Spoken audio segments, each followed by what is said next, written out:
We are back. What's up, everybody? How you doing out there? Thinker St. James here with you again. Another evening, 9 p.m. Red Bull. You know how we do around here. Love it. Love it. Love it. Love it. We are back with our good friend, Matan Even. Matan, we've watched a lot of his stuff. We've seen almost every interview that he has done with UFC fighters. There's a new one. There's one that came out just 3 days ago with Sean O'Malley. And I have gotten to the point with Matan, even though I am a fan, I like Matan. I like what he does. I think that he is a unique, up-and-coming voice in the comedy world. But Matan has run dry as far as new and unique types of things that he talks about as far as what I have seen. So what I say about Matan is he is a dude whose stuff I need to go away from and come back to be able to enjoy. But you fuckers, you people out there, you love Matan and you love to torture me. But this one's unique, okay? Like I said, Matan, I think I've come to understand his comedy well enough. I don't think that I'm going to be laughing at all of his stuff, only considering that he doesn't vary his talking points enough. He falls into a rhythm and a sameness to the things that he jokes about and that he asks his questions, etc.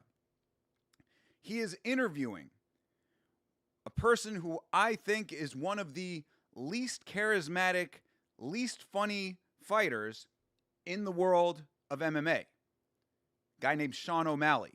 You may have heard of him. So what I have proposed to you fine people this evening is that I am so confident that I am not going to laugh at this interview that I'm putting my money where my mouth is. I have Dustin Poirier's hot sauce, but not just the original. No. I've got Dustin Poirier's Louisiana-style hot sauce, the KO edition. And let me tell you, people, I think this stuff is pretty hot. I'm not great with spice, to be perfectly honest, to admit that as well. I don't usually go super spicy with my food. I like spiciness, but I like flavor. I would say that this actually is a good mix of that. The KO edition is very spicy, but it is flavorful. So what I am proposing is that this is a if you laugh, you lose challenge here. If I laugh, I will take a straight shot of the hot sauce. And we're not talking a little baby dab here. I will take a couple of decent-sized little squirts of the hot sauce for every laugh that I get out of this thing. So we'll see how this goes.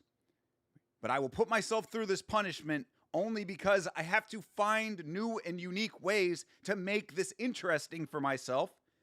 Because the Matan well has run dry, but he won't stop interviewing MMA fighters. So measures must be taken. And we will start with the Matan content in just a few minutes. Right now, I have to catch up with you fine people in the chat. So what's going on with you guys over here? TJF is here. Yama. WTJF. Brother, appreciate you being here first. Appreciate you always. Savage is here again. Appreciate you as well, Savage. Getting the early oil check in. The glazed donut gives a connotation to the area of the body that I don't think I necessarily want in that context, and I don't think that you would want in that context either. But good to see you, Savage. Matan's #1 fan over here. All right, well, TJF, we will see what happens with this one. I'm slightly nervous about this because, you know what, I'll tell you. When I went, this is one of those tops that kind of twists open like that. You twist it. I went to twist it open just to test the top to make sure that I could open it. And a little bit, kind of residue was on there. I licked it off, and I started coughing just off of that. So this could be pretty bad for your boy. But we'll see how it goes. Let's see if he does something different this episode. I haven't watched it, so watching it with Yama. All right, excellent, brother. Yes, I have not seen it at all. Of course, I was going to do it a couple nights ago, but I thought it got uploaded and then taken down, the Sean O'Malley episode. I don't know if that's true or not. But I had seen it posted, or I thought I saw it posted, and then I went to look on the channel, and it wasn't there. But it is here now, so we're going to do this now. Lachlan is here as well. Shalom, my brother. Shalom to you, my friend. Lashana Tova, brother. I think that's only for the Sabbath, but either way. Hello. Good to see you, bro. You'll watch very closely for any form of a chuckle. Well, yes, there does have to be parameters on this as far as like what constitutes laughing. So I propose that I think that it has to be anything audible, right? I think that makes sense, but I will leave it at your discretion as to, if you see the lips curling in a way. I'm telling, I really do. But I am so confident that I'm going to sit here stone-faced watching this and just kind of have my hands up in the air, like, all right, this is what we're watching. But I will at the very least, my metric will be is if there is any audible laughter. If you hear one of those, laugh. Gotta take the shot. But if you do see a big enough smile and you say, hey, that's a laugh, I'll listen. I will assess. I'll keep my eye also on my little viewfinder over here to see if I can spot myself going into the laughter territory. CTE is here. What's up, CTE? Good to see you, bro. Sit CTE on the beanbag for calling the Arnold Allen versus Melchizael Costa fight that just got announced. Shout out to you, Mystic CTE. He predicts these things. Pretty sure it's nothing new. Even his ad reads were once fun, have fallen flat. This is what I'm talking about, Savage. This is exactly why I'm so confident that I can sit here with like I said, I give Dustin Poirier a lot of credit for this hot sauce. Back in the day, me and Vitz King did a taste test of Dustin Poirier's hot sauce line. We did the original, the Creole Maple, and this one. And I have to give Dustin Poirier some credit. I think that his hot sauces are actually really good. So this is not just like crazy heat without flavor. This actually does have flavor, but I would say that this is pretty hot, personally. Like, again, I'm not crazy about the spice. I don't go into that territory of like, the over-the-top spice shit. I'm not one of these people that likes to kick it up to, 10,000, whatever, 80 million Scoville or however that shit works. But this is a vinegar-based hot sauce with aged cayenne peppers. It's got red habanero, and it's got Smokin' Ed Curry's ghost pepper powder as the primary spice ingredients of this thing. So I think that this is a pretty solid hot sauce. Definitely solid. Because I got the original and the Creole Maple still in the fridge, too. The Creole Maple, by the way, that's my favorite one. I know they're a little hard to find nowadays because I think Poirier stopped doing them, I believe. I think he discontinued the hot sauce business. But if you can find the Creole Maple hot sauce from Dustin Poirier, I recommend that one. It's really tasty. But this, you can see, this one's almost still full. I don't know how much you can see on there, but you see the top. Like, that's all. That's where that's where it's at the top is like, I've barely used any of it because it's hot. So I think that this is a good one for this challenge. And this is also how confident I am. Poirier's sauce is delicious. Yeah, there you go. That's just a treat. Not for me, brother. Not for me with my spice tolerance. But, we'll see how it goes. Hey, Chase is here. Appreciate you, bro. Oh, yeah. And everybody, by the way, if you have not seen, Chase is doing a new show on his channel called Street Talk. Right? Or, yeah, right? That's what it's called? UFC Street Talk? Street Watch? Street Talk? I call it Neighborhood Watch, personally. But if you're not aware, go watch Chase's new show when you see him go live. It's very fun. He goes through the community, looking at smaller content creators, getting some of their opinions as to like the stuff that they think about in the with the current events going on. So between that and the free for all, you watch that, you are caught up to all the news of the day, plus the podcast, last week's fights, gets you caught up on the fights themselves. So shout out to Chase for that one. Every bathroom break, chug half a bottle. Well, that's gonna be the thing. Is that like I know that I'm gonna be drinking a lot of water. I filled up the chalice to very high right now. So I'm going to be drinking a lot of water, which is going to make me have to go to the bathroom. Plus, I'm going to be drinking all the Red Bull as well. So this is going to be an interesting one. Any form of sound counts, smiles don't count. Okay. I like that metric. I think I can definitely get behind that metric. And I think that you guys might be sadly underwhelmed by this because you're not going to be seeing me eating a lot of hot sauce. I bet you think Frank's Red Hot is spicy. I mean, it's got a little bit of, it's a hot sauce to begin with, right? I mean, you gotta at least give it that. But nah, Frank's is not super spicy. I think that Tapatio has a decent amount of spice to it. So if you think Tapatio is just like basic ass hot sauce, that's where I think like my spice tolerance is. That's where it kind of caps off for like enjoyment. Obviously, I can eat spicier stuff. If it's spicier than that, I go to eat Indian food with my family all the time. They love Indian food, so I eat spicy stuff over there. Like, I'm familiar with spicier stuff, but for enjoyment, for what I enjoy to eat, yeah, I would say the Tapatio is about as high as I go. Cholula is my hot sauce of choice.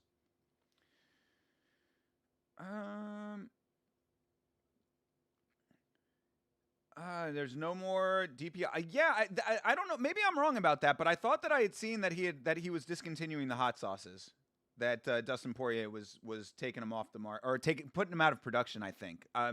Don't quote me on that though. That's just what I had thought because the only reason I say that is because back we did the taste test, which unfortunately I never put out. Maybe I'll do like a from the Yama archives or something with that. There's just one problem with it is that. I have to talk to Vitz King about one thing because like there's some information that gets put out in that episode that I don't know if he'd want. Anyway, point is that I didn't put it out, but like we did that like over a year ago, and when we did it, I had to buy the hot sauces online. I couldn't get them in the store, and like they had stopped selling them on Walmart.com. Like a lot of the online places hadn't been selling them; they didn't sell them in stores anymore. So that led me to believe that they were being discontinued over time, but. Maybe I'm wrong. Maybe I know the heatness.com is where I got them from. That's where you get a lot of hot sauces from. So maybe they're keeping it going on there. What's the hottest sauce I have? Probably this one, honestly. I have to say. I'm trying to think. Because, I don't really keep that many hot sauces because I don't use it all that much. I would say, Sriracha, I guess, is not really like hot, but that's a hot sauce that I have in there. Cholula. Like I said, but yeah, I don't really keep that many hot sauces. I think I have Frank's. I like Crystal, but that's like Crystal's the easy one. Crystal's the one that I put on for taste. So yeah, this is probably the hottest hot sauce that I have right here. Shout out to you, Mank. Good to see you as well, brother. Oh shit, I thought it was just the original you were doing, but his extra spicy blend was hella hot. There you go. See, Savage knows what's up. Yeah, this is the KO edition, people. We're going heavy.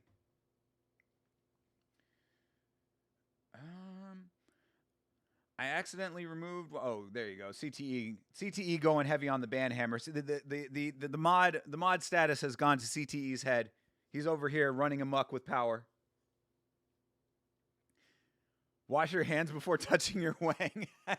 Yeah, careful around the eyes, right? I've seen hot ones, bro. I am familiar with Sean Evans. It's been a while, though. I have not seen the show in a while. But, yeah, no, I do know. You're right. I got to be careful. It wouldn't be the first time I've gotten a burning cock. You know what I'm saying? It's not true. That was a joke. That was a comedy joke. Your boy is STD free. Gotta eat Thai food to get your spice tolerance humbled. True. Yeah, I don't go super spicy with Thai either. I do love Thai food though. Sriracha literally ketchup. I have heard that before. Um, I don't know. I think the actual like the rooster one is decently spicy. But like I said, I only eat hot sauce for flavor. I don't eat it for the spice. I'm not big on just like, I know these people. I never understand those motherfuckers. Whoever amongst you in the chat who probably are some of these people, I never understand this where it's like, oh man, I just want to melt my face off. It's like, why? Like, I like hot sauce for flavor. I like it to enhance the flavor of the food. I don't like to just eat something to burn my fucking taste buds out of my tongue. Like, what? I don't understand like what you're trying to prove. Yeah, you're a real big man because you can take a ridiculous amount of pepper to the face. Does that sound manly? That's what it sounds like to me. Hey, Mrs. Didgeridoo is here. What up, Mrs.? I love my mouth burning. It just feels good. Yeah, see, I don't. I mean, like, I can at least come to the meet you in the middle on the idea that like after it like goes down a little bit, that's when it starts to like kind of, it has like a nice like after feeling. But in the moment, bro, like I'm just sitting there trying to chug the water and my nose starts running and all this shit. You'll see in a few minutes. In fact, we are going to get started here in just a couple minutes. Thinker on one. I feel like I'm catching a comedy set. You have me cracking up more than Matan. That's for sure. Hey, brother, well, let's give Matan a chance, of course. But I appreciate you, Savage. So yeah, you know, we will give Matan a fair shake. But I'm like, bro, when I had to spice it up for myself, no pun intended. Only because Sean O'Malley, I have always said, is one of the least charismatic, least entertaining fighters I can think of. He is a person to me who has gotten by strictly off of multicolored hair and tattoos and LOL XD 420 Blaze It. He is very much a Zoomer coded fighter that I think gets by strictly off of appearances, but he does not back that up with any kind of charisma or actual comedy basis. Tim Welch, I also do not think is very funny. I believe he's also on this episode. So I am very confident that your boy is going to sit here very stone-faced, but we will see. And I promise you, if I have to take a hit of that thing, we're not doing little baby nothings over here. You're going to be seeing how it looks. We going in. Burns calories? What hot sauce does? I actually, that does kind of track, because I think that like spicy food like makes your metabolism work harder or something. I think I'd heard that at one point. Eat enough hot chilies can be transformative, like an out of body experience,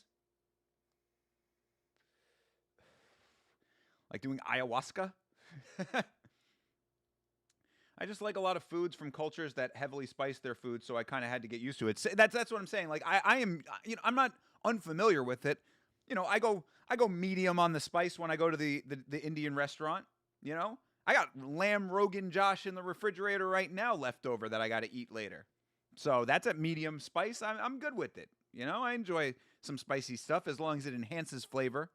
But I don't need to put myself through like a torture session. That's what I said. I don't understand. Some people like legitimately want to torture themselves with spicy food. It's very weird.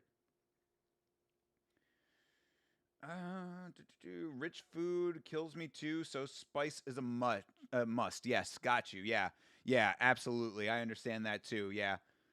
Luckily, I don't have much of a sweet tooth, thankfully, so I don't really go too deep into like the overly rich stuff. Sugar fighting style. Sugar fighting style, I think, is part of it too. His personality is ass, though. Yeah, I'll give you that. I mean, yeah, knocking people out always gets fans. That you're right, Mink. I don't want to discount his fighting ability, even if he was hot-shotted. Hey, James Bjorn again is here. What up, brother? Good to see you, bro. He has a new Guru show, and even I don't care. Oh, really? Sugar Sean is on the Guru show, and you don't care about it? That does say something, doesn't it? You might see my comment that says Tim is a douche and always will be, but I'm sure it's deleted or banned by now. It wouldn't be banned by me. But I don't know. I mean, I don't know if I'd go that far about Tim Welch personally. I don't think I know enough about him to make that assessment. Might have to talk to Saratobi about that. Thinker exposed for no seasonings. What? Who's the Englishman out of the two of us here, sir? Outseasoned by Chase Martin's crazy. Yeah, for real. I'm getting chastised for my spice tolerance by a pair of Brits. All right. Well, that being said, let's get into this thing. You know the drill.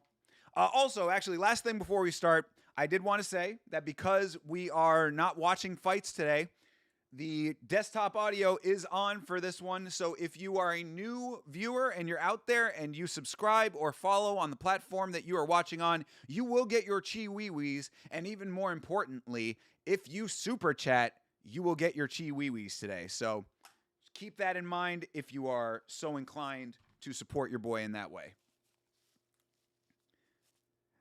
Cod and chips, no salt. Yeah, for real. That's just what I call the English viewers. They're all cod and chips, no salt. Until they start getting salty, then it's with salt. All right, let's get Matan queued up here. Let me know how the audio is on your guys' end. Hello, everybody. Welcome back to the podcast. For today's guest, we have Sean O'Malley. Welcome in. All right. He's also with his coach, Tim Welch. Sean welcome and in, Tim. Tim Welch. And welcome in today's third guest, 10 Mile. Yes, please sit there, and then you sit here. And then 10 Mile in the middle. And for today's co-host, we have Mike. Please welcome. Oh, hell yeah. Oh, 10 Mile is his new name? He used to be Mike, right? Or was that viral flooring? Which one was Mike's that one, right? I'm forgetting my Matan lore already. Silva and Bryce Mitchell got into a brawl backstage. I sent it in the Discord. Oh, really? I saw them at the face-off. There was also another brawl that went down. This hype event, apparently, everybody's getting all rowdy at this thing. They call off the fight, or they're still on? Sorry, I just wanted to see that. Oh, yeah. Only Jean Silva would try to go in for a double leg takedown before they're going to be in a grappling match. What the fuck? I mean, bro, come on, dude. This looks staged.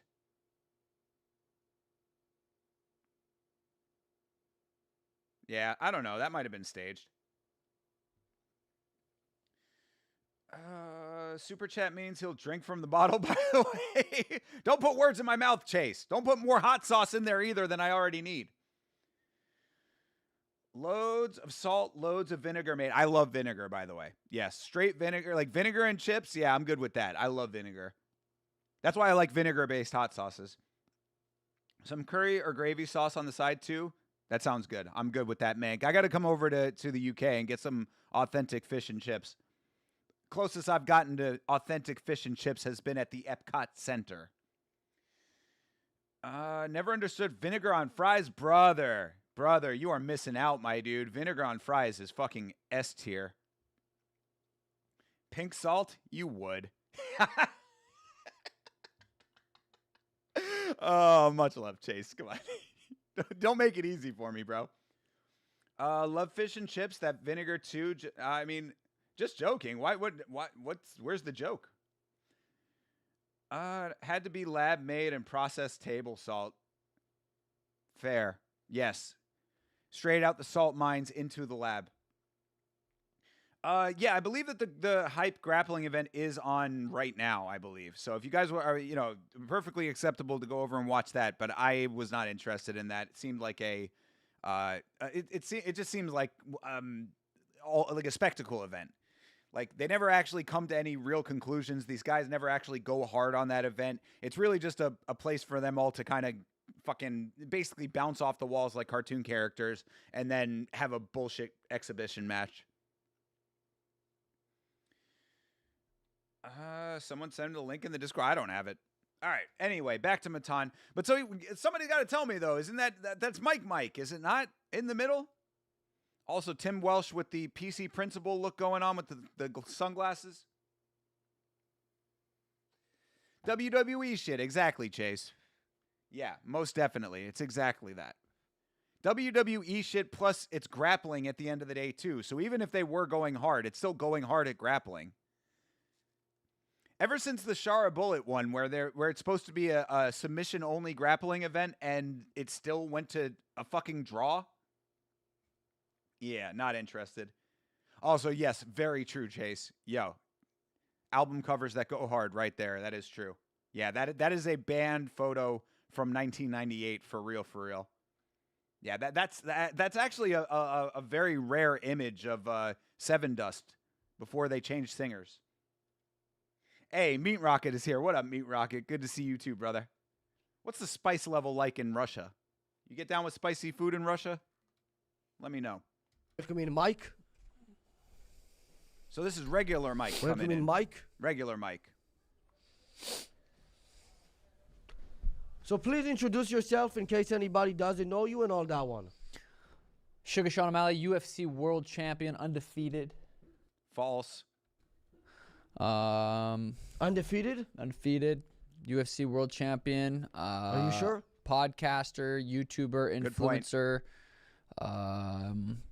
Used to in yeah, that's pretty much it. Okay, Coach? and in case anybody doesn't know you, please introduce yourself. Timothy Welch, owner of the Red Hawk Academy. See, you can already tell. You can already tell that they're trying to lean in. I guarantee you this. They are trying. This is how this was another. I said it in the Discord. This is another reason that this is not going to be funny. Is Sean O'Malley is not funny enough to lean into a joke and make it funnier.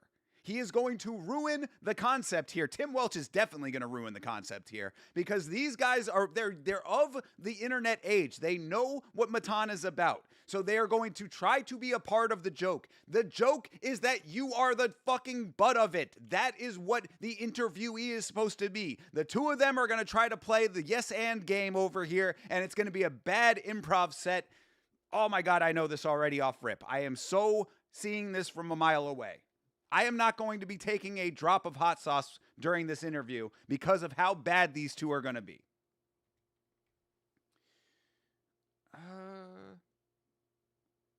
Oh, Didgeridoo Dave has to run. Hey, good to see you, Didgeridoo Dave. Thanks for stopping by, brother.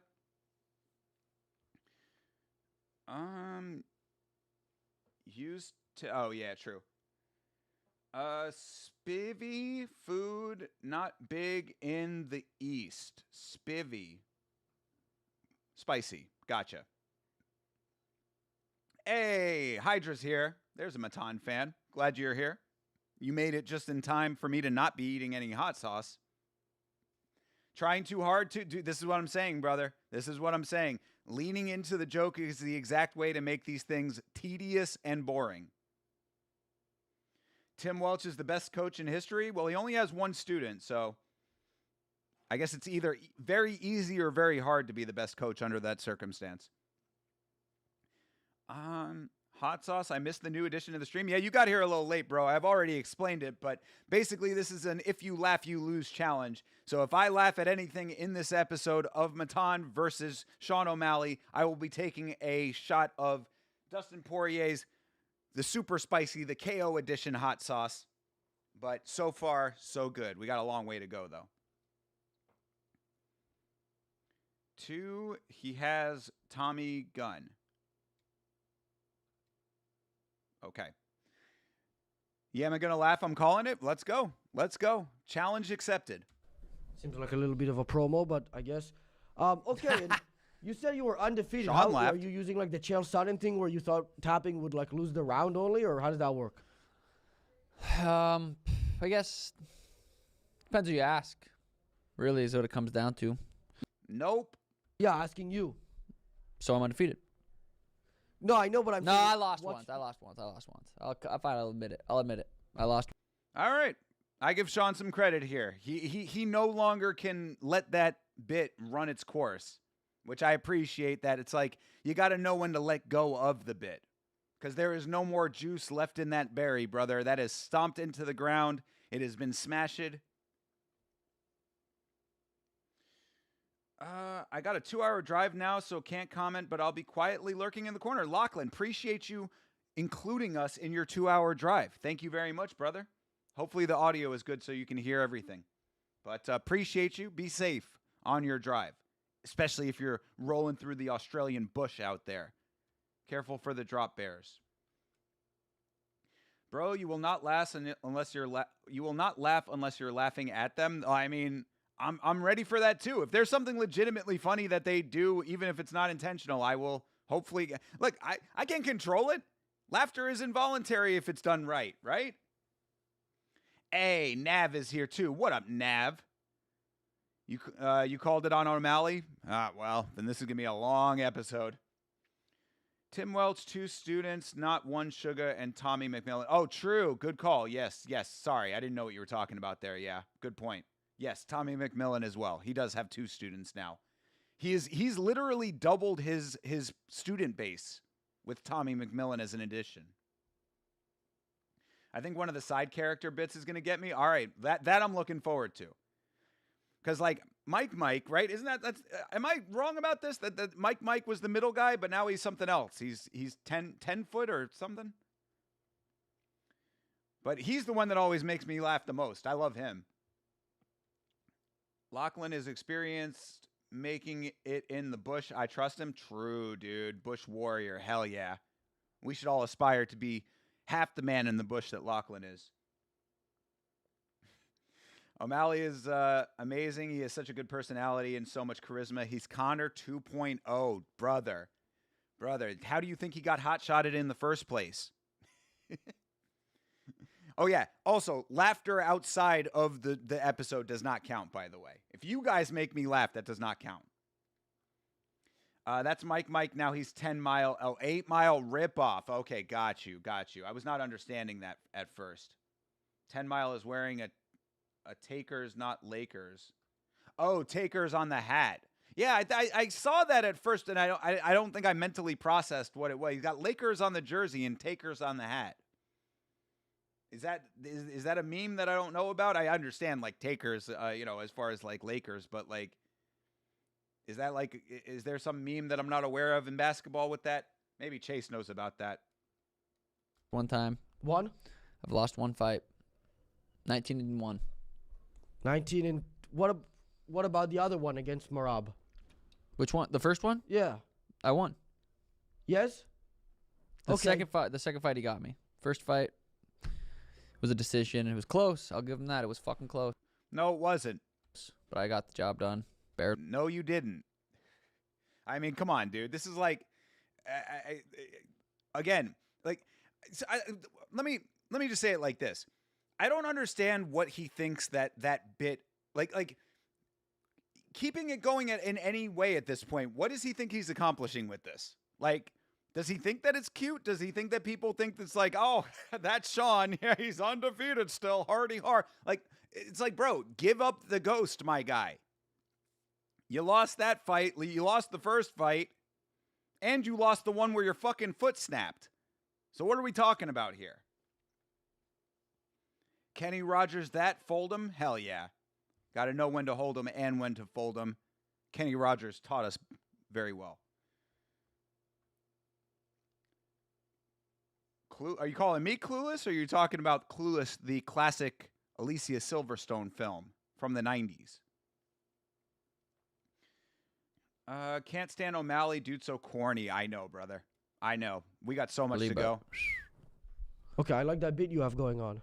See? Do you think you could improve your cardio for your next fight if you took a bunch of hard medicine right before you walked out? I mean, again, Matan with the talking points. That's one that I haven't mentioned before, but one that I have, like, in the back of my mind acknowledged. You know, we talk about the homeless is one of his talking points. Political issues, political grift is another one of his talking points, and medicine-based humor. That is the one that I had not mentioned before, but he talks about a lot of medicine-related things. He thinks medicine is funny. So, medicine, if you're drinking at home playing the Matan drinking game, take a drink for that.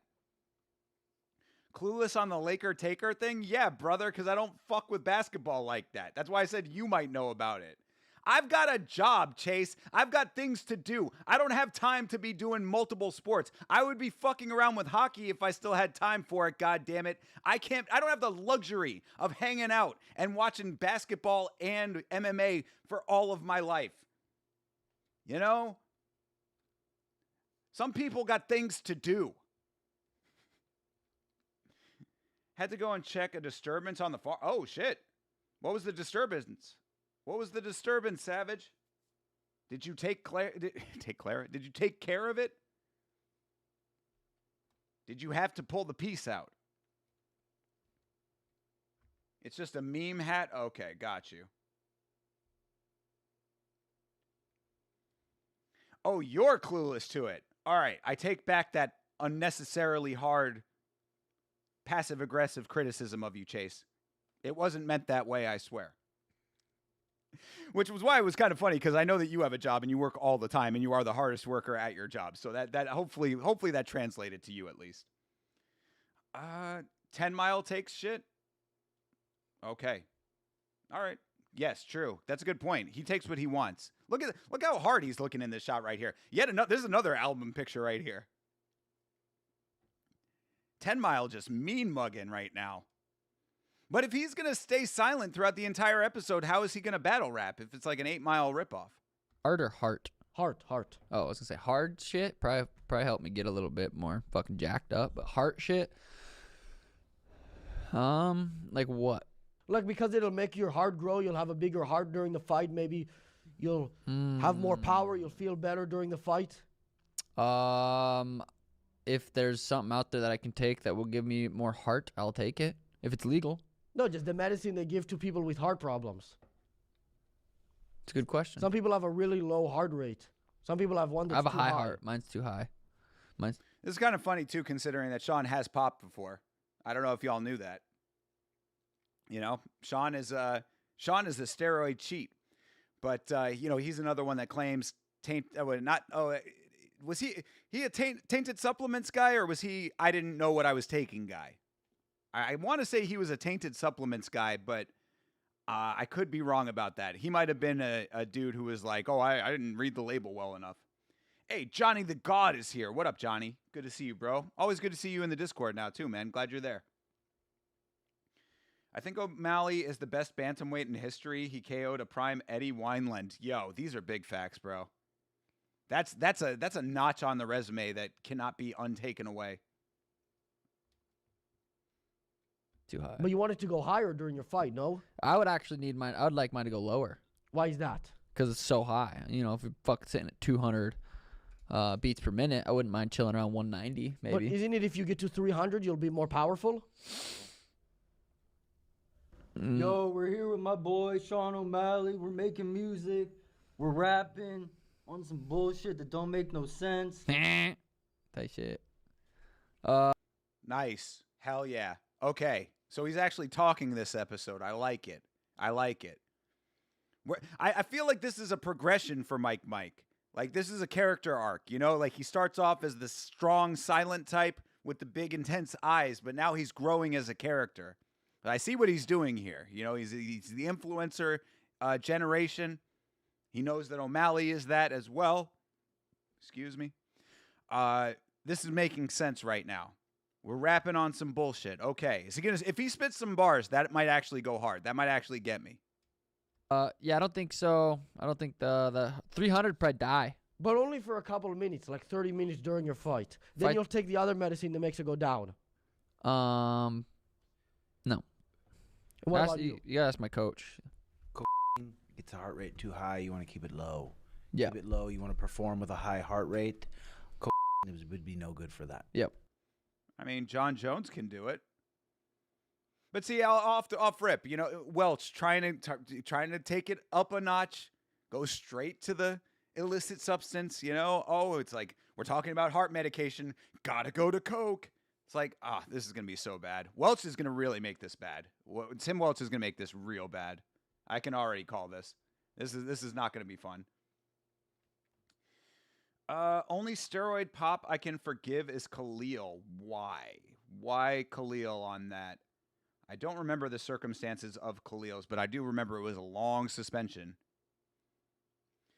Mike canonically didn't speak after the Sal Vulcano episode because he had his vocal cords removed. So glad to see him recover for this episode. Yo, me too, brother. Like I said, this is character growth. I'm loving this. I think that Mike can be the breakout star of this show. You know, like basically what Chase Parton wants. You know, like basically it's like, you know, we start last week's fights. Yama has a little bit of movement, not a lot, but a little bit. And then Chase Parton's about to blow up and just, you know, be his own, like, he's going to overtake everything, and I'm going to be having to ride his coattails. So this is how this can go for Mike. Chase talks a lot more than Mike, though, so this is good. Like, he's already off to a better start than Mike. Again, if you did not hear, go and watch Chase's new show. It's very good. Sanjay's here. What up, Sanjay? Perfect. Just finished making dinner. Ham and cheese sandwich with a salad for me, grilled cheese and salad for my sister. Yo, shout out to Sanjay and shout out to the sister Sanjay, the sister Thakar. Khalil self-reported and the company took public blame for sending Khalil the wrong supplements. Oh, that's okay. Fair enough then. Yeah, absolutely. All right. He got his super reduced suspension. I thought it was so maybe it was like initially longer and then they lowered it. That sounds like it could be correct. Because I thought it was like a 10-month suspension at first. But that's all right, good for Khalil then. Yeah, good for him. The only steroid pop you can forgive is Brock Larson. Yes, the obviously that very well-known MMA fighter Brock Larson also did a stint in the WWD, World Wrestling Domination. Have to respect a person that owns it, even if it truly was not his fault. Yeah, absolutely. No, I agree with that. I did not remember those details there. What did I do? This is what I got. This is what I got. I hate you, John Jones. Yeah, true. Yes. I hate you. I hate you. Bam. Head into the cop car. Khalil took his punishment for popping from Pereira. He took a tainted supplement. Company informed him. He informed the UFC. I like it. Good deal. I wish more fighters would have that level of fortitude. Khalil got his suspension cut way short so he could fight Alex on short notice. Nice. Okay, fair enough. If it weren't for the Alex fight, he would have been out the full time. That is crazy. That's wild. Especially considering he was like ranked 10th at the time, was he not? He got his sentence reduced when he was a 10th ranked fighter to fight for the belt. That's a crazy circumstance, actually. Now think about it all in context. You know, I didn't even think about that like in the full context, but that is pretty crazy. That is pretty wild. No, not like actual heart medication, like the one that you would get from the hospital. We're still on this bit. Or hospice, I guess. If we would get away with it, we'd do it. Okay. Heart medicine. Hey, I did my hair like you today. Forgot to take my hat off. Like me? Yeah. Yeah, it looks kind of similar because it's going to the sides. Yeah. What's the benefit of being tall if you're going to get beat up by a meat anyway? That's a good question. Is it actually one of the most embarrassing parts about losing is when they're fucking under 5'5". Yeah. Well, how tall is he? Like 5'1"? Marab? Yeah. He's probably about 5'5". 5'5"? Yeah. And you're like 5'11"? Yeah. Matan really just did hit him with the tall for nothing, you know? He just hit him with the Jose Johnson right there. Damn. Sean O'Malley just got Sean Woodsoned on the Matan Even podcast. Best part of the show, always think, oh, come on, bro. Chase, this is why I love Chase so much, by the way, people. Beyond the fact that he is a great human being and a very knowledgeable co-host, is that he is the best sport about the light razzing that goes on. Not only from me. Chase, people like to clown on Chase, which I don't appreciate. You know that I'm always out here defending my good friend Chase Parton. But Chase rolls with the punches better than anybody that I know. So shout out to Chase, man. Why I don't care to listen to Welsh and Sugar. Hey, yeah, true.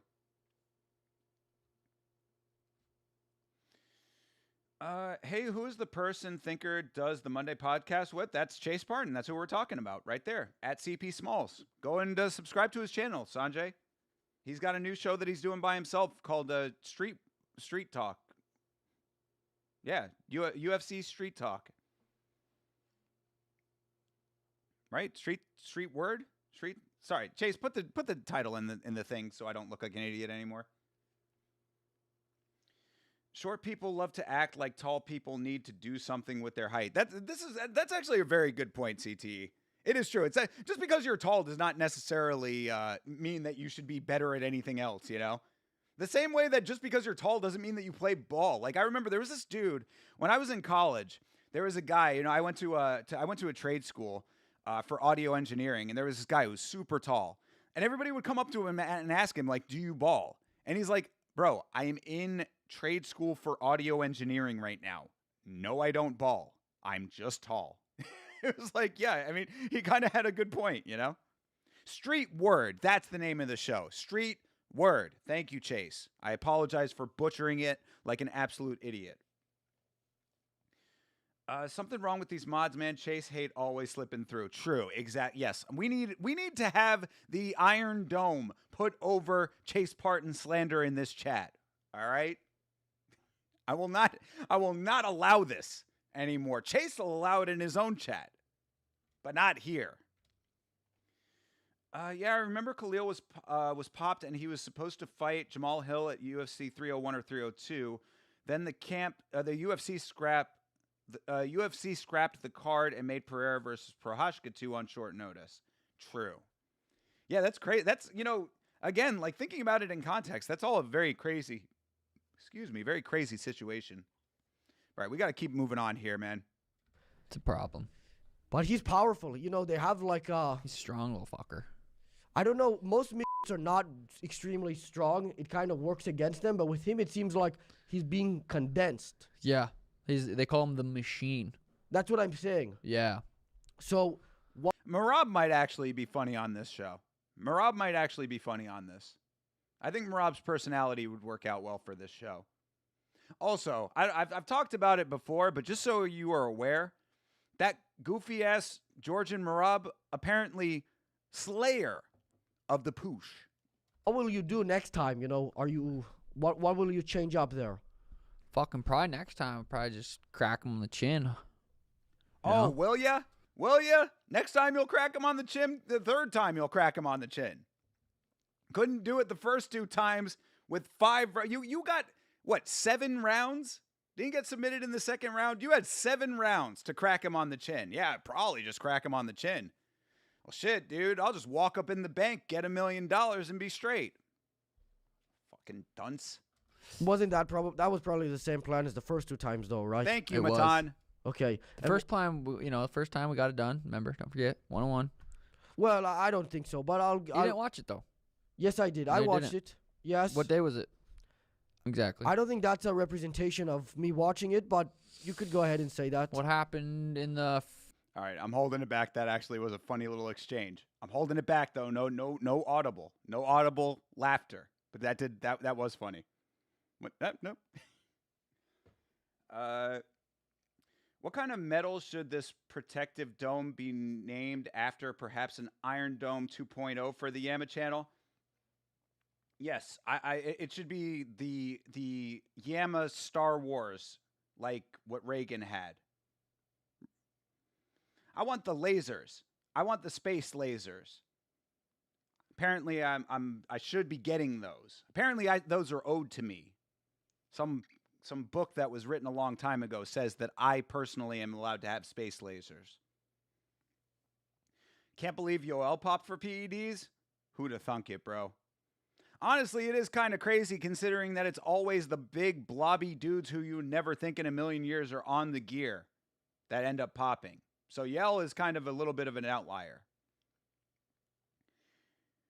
I could see Sean Strickland or Hamzat crashing out in that interview. It would be better. Actually, Strickland would be good on this probably because he might. Well, he is an influencer though, so he's probably aware of Matan. He would also be another one who would try too hard. He did put his toes in Rob's guts. I mean, broken clock, but did he win the fight though? Come on. Marab jacuzzi parties are legendary. True. Someone I actually believe when I see a bunch of women around him. It's like, man, they actually want to be there. Sharks with freaking lasers attached to their heads. Yes, Chase. Chase knows ball for real, for real. Sharks with freaking laser beams attached to their heads. They are mutated barracudas. Very dangerous. That first Austin Powers is absolutely goated. Everything after the first one, nowhere near as good. But that first one. I saw the first Austin Powers. My mom liked that movie a lot too. She took me and my sister to see that first Austin Powers in the theaters, and we saw it like 2 more times when it went to the Dollar Theater. I don't even know if they have Dollar Theaters anymore, but they used to have the first run theater and then the Dollar Theater, and you would watch you could watch like the movies after they were already out for a while in the Dollar Theater, like after they've been out for like a couple weeks. So we saw Austin Powers, the first one, in the theaters like 3 times. That also, fun fact, you see all the DVDs. Austin Powers was the first film, I believe, that was if it wasn't the first film released on DVD, it was amongst the first films released on DVD. And I had to go out of my way to find it on VHS back in the day because I needed to own it. Yamo was promised a pound of gold under his hat and space lasers, and he hasn't gotten any yet. Get on this shit, Yahweh, bro. From your mouth to Adonai's ears. People forget, man, Islam Makhachev was popped as well in 2016 and got 6 months. Same goes for Brian Ortega. Johnny, these are the things, aren't they? These are the things. People forget very quickly about these, especially when it's early on in the career. I don't even know if I knew about Islam Makhachev right there. Islam, much like Usman, coincidentally had a doctor's note for their illegal supplements. Who's this doctor, brother? Who give this man medical license? Send 2-3 years to medical school and forget. 5th round. You hit him in the body? Oh, shit. I'm telling you, I watched that fight. What happened in the 3rd round? The 3rd round, is that the one where he kissed you? No. Okay, well, you see, I clearly watched it. I did watch it. So you watched the 2 most popular parts of the fight where I fucking No, finished those were him. just the most memorable. And what about you? Did you that's a think good Sean point. won the fight? Don't be honest either. Hey, I feel like that's the best answer he could give considering the circumstances. I can appreciate that. At least Tim Welch is being honest there. You know, good job. Good job on not making yourself look foolish. Because Sean continuing to want to do this bit makes him look like an absolute dunce cap. But, you know, whatever. It's his brand, right? Who am I to be dissing the brand? The dude is locked in on his branding. I mean, if you fucking, you know, shedding because I took my braids out. Was that your hair that just came out of that? Okay. Yeah. I took my braids out. Right. Yeah. And are you allowed to check Twitter during your fight to see who Paulo Costa gave the round to? No, but you should be able to. Yeah. I feel like that's a good. That's a good. Did they like take your phone before the fight? No, they actually don't. Yo, I'm here with my boy Gang, Sean. gang. DM me if you wanna meet him on Instagram, Pop yo. out. It's autograph signing. That's 10 Mile. Ignore him. He's a rapper from Detroit. 10 Mile, how are you? He doesn't have much to say. No, he just said to DM him if you want to meet you on Instagram. I don't know what he said. Well, you just sounded like you knew what he said. You said exactly what he said. Yeah, but I don't know what that means. I know what he said. I don't know what that means. Oh, fair. Is he setting up a fan meetup for you or something like that? For us? Yeah, I guess. And so if you are allowed to check it, then why don't you go on Twitter during the rounds to see? Because then you'll have a more accurate representation of what people are thinking, and you won't have the mistake go wrong like in the first Marab fight. Yeah. You know, I mean, Matan basically advocating for open scoring. Look, RWS with the open scoring. Take it off of Twitter. You can just do the actual open scoring. You don't even have to have your phone. I actually do appreciate the question about where do the phones go? Do they just leave them in the locker room? You just leave it with all your stuff? Who is watching the phones? Do they have security outside of the locker room to make sure no one is coming in and stealing Sean O'Malley's phone while he's out there fighting? Valuable information is gained here, people. You branded as thinker. You're holding his brand to too high of an intellectual standard. You know, there is something to that, Hydra. Found it, had to look him up by Ohio player. It should just be at CP Smalls. I don't know why YouTube makes it so hard to find people's channels. This is a legitimate thing. Yama only now has started to come up if you search at Yama Show. Like early on in Yama, like for the first year, I would tell people to just search at Yama Show and it wouldn't come up. Other shit would come up. And I'm like, what is the point of having the at handle if it does not take you to the channel? So I don't know if Chase is still encountering that, but that's fucking annoying. It should just be, if you search at CP Smalls, it comes up. I can't believe UFC trying to lowball Ilya to fight Islam by offering him peanuts, and they trying to lowball Jones and McGregor. I mean, Jones and McGregor probably are not being lowballed. They're just people that are inconsistent, people that could not be counted on, people with criminal records. If we're talking about the White House card specifically, that's probably what that is. Now, as far as Ilya getting lowballed to fight Islam, I mean, it shouldn't be about money when you're the current champ. Like, I mean, like it should be. It's always going to be. But like, I don't think they're trying to lowball him. I mean, they're probably. I don't know. I don't know what the terms of the deal are, I guess. But if that is the case, you're the champ. Defend the belt. It should be as simple as that. I mean, pay him a good wage for it, but you hold the belt. You are obligated to defend it. That's why it was such bullshit that John Jones never defended it. You know, one time against Stipe Miocic certainly does not count. I don't see any downside to open scoring. The only downside that I see of open scoring is the lack of suspense. You know, as a fan, I appreciate not having open scoring, because if the only way that there's any suspense when reading the decision is if it's 1-1 going into the third round, if it's a 3-round fight. So from a fan perspective, that's the only thing I would say about open scoring. Other than that, yeah, I mean, I think it would be better for the fighters for sure. Look, you're down 2 rounds. You need to finish this fight. Here's the proof. The security is all the other UFC fighters still warming up in the back. There you go. That they're pulling double duty. See, this is another. You talk about nickel and diming in the UFC. They've got fighters warming up for their fights and also having to be security for Sean O'Malley's phone when he's in the cage. Jeez, these UFC guys have it all figured out. Yeah, no, that's a good point. I wish we would have been able to do that. Did I just come up like with a revolutionary idea for fighters to do?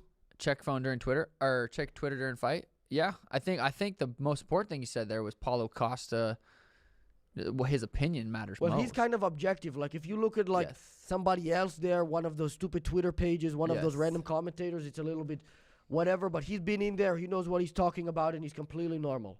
Yes, and he doesn't have filter. Yes, completely normal. I like it. Good assessment. Good assessment. The only downside to open scoring is the UFC can't gaslight the fan base with Joe Rogan into accepting a robbery. Yo, big facts.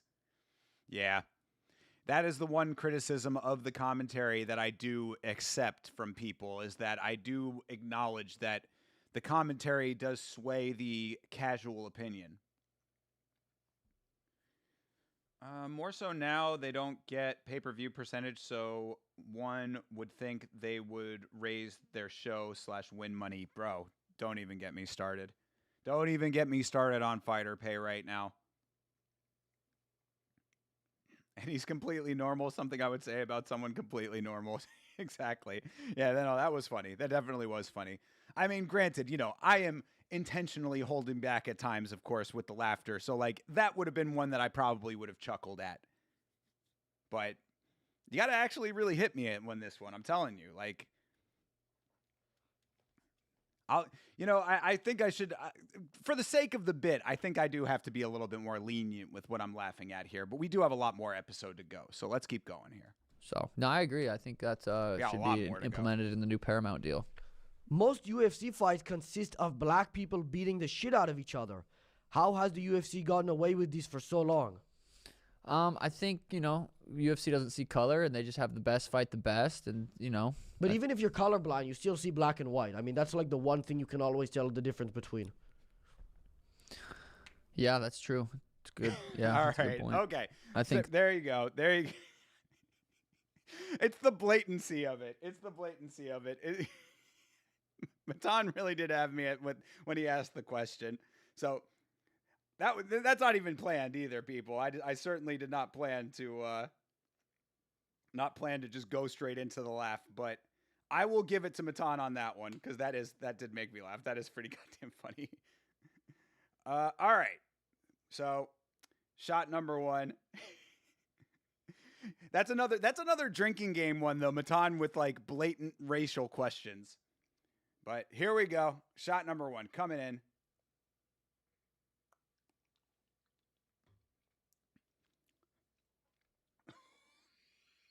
Oh. Oh. Jesus, man. Oh, this is going to suck.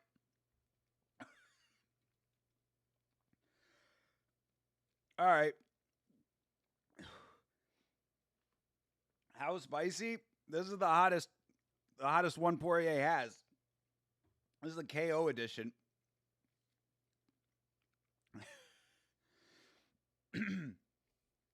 Oh, I feel it in my nose. It's the Poirier, the KO edition of Poirier's hot sauce. Trying to go no water. I'm trying to tank it. No water. Why would you do the hottest one for the first time? No ramp up.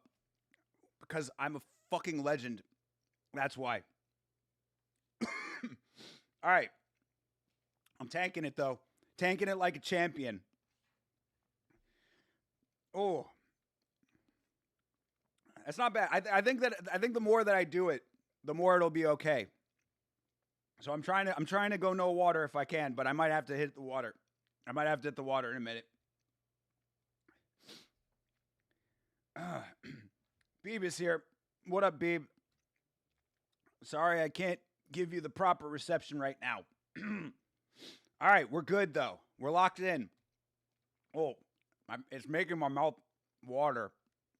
Like my mouth is like watering to try to, like, I don't know, counteract it, I guess. Feels like it's like I can't get the spit out. All right, we're good though. You sent me an email? Fucking perfect timing, Beeb. I didn't even mention that. I didn't even mention it, but if you can see on the table in the back there, there's a whole pile of packages. That is the merch. We're waiting for the rest of it to come in. But we're getting closer. So hopefully, I believe by the end of the week, all of it should be here. If not, early next week. So keep your eyes out for the announcement stream. I'll be making the announcement as soon as the rest of the merch comes in.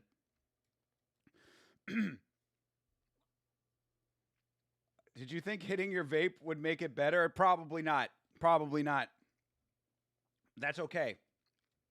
Because I'm an absolute Sigma male. Highest level of masculinity possible. I'm actually kind of impressed with myself that I didn't hit the water on this. But my mouth is on fire right now. That's true. It's kind of like Django. Did you ever see the movie Django? No. They have that guy, the black guy, Michael Jordan. I think that's his name, and he's fighting those people. It's kind of like the UFC, but you'd think that the whole movie kind of depicts America before was, I guess, what they would say better. At least that's what they think. And I'm saying they still have that stuff going on now. I mean, there's What is he talking about? I mean, like, I know what he's talking about, but like, oh shoot, I got to be careful around the eyes. I had said that earlier. Trying to see if I actually did get any in the. I might have got a very, very little bit in the eye, but not bad. Not bad. We're all right. We're okay over here. You followed on Insta? Good deal, CTE. Good deal. I'll check it and I'll get you followed back. I will be the first Canadian to rock Yama merch. Let's fucking go, bro. Hydra, that's a challenge. High T Thinker just tanked Poirier's a KO shot with no water. Very true. I'm not looking forward to the next one of those. I really hope that the rest of this is not funny. James, remember this 3580? You'll know. Oh, got you. Okay, yes, got you, Beep. I will remember. I know what you're talking about. I got you. Oh my God. Ooh, okay. It's starting to actually calm down a little bit.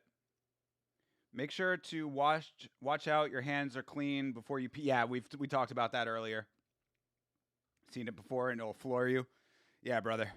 I got to be careful for all of this. I felt a little bit of a sting in my eye, and it was like, oh fuck. But I think I'm okay. I think I'm all right over here.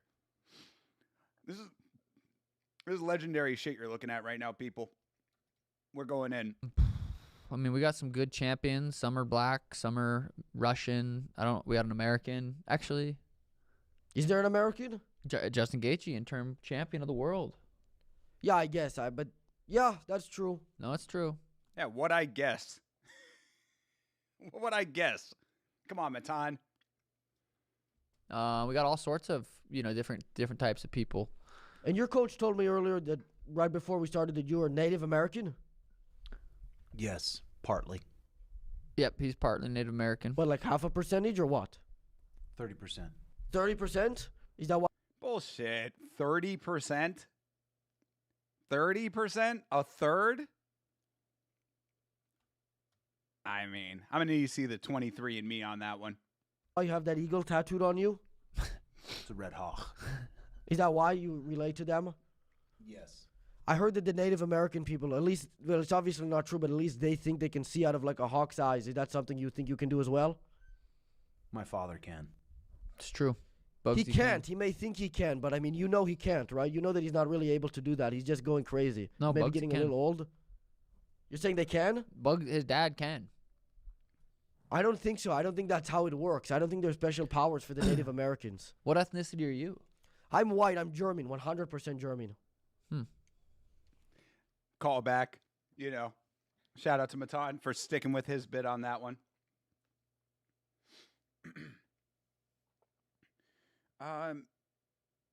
Will you sign something to commemorate the First Order?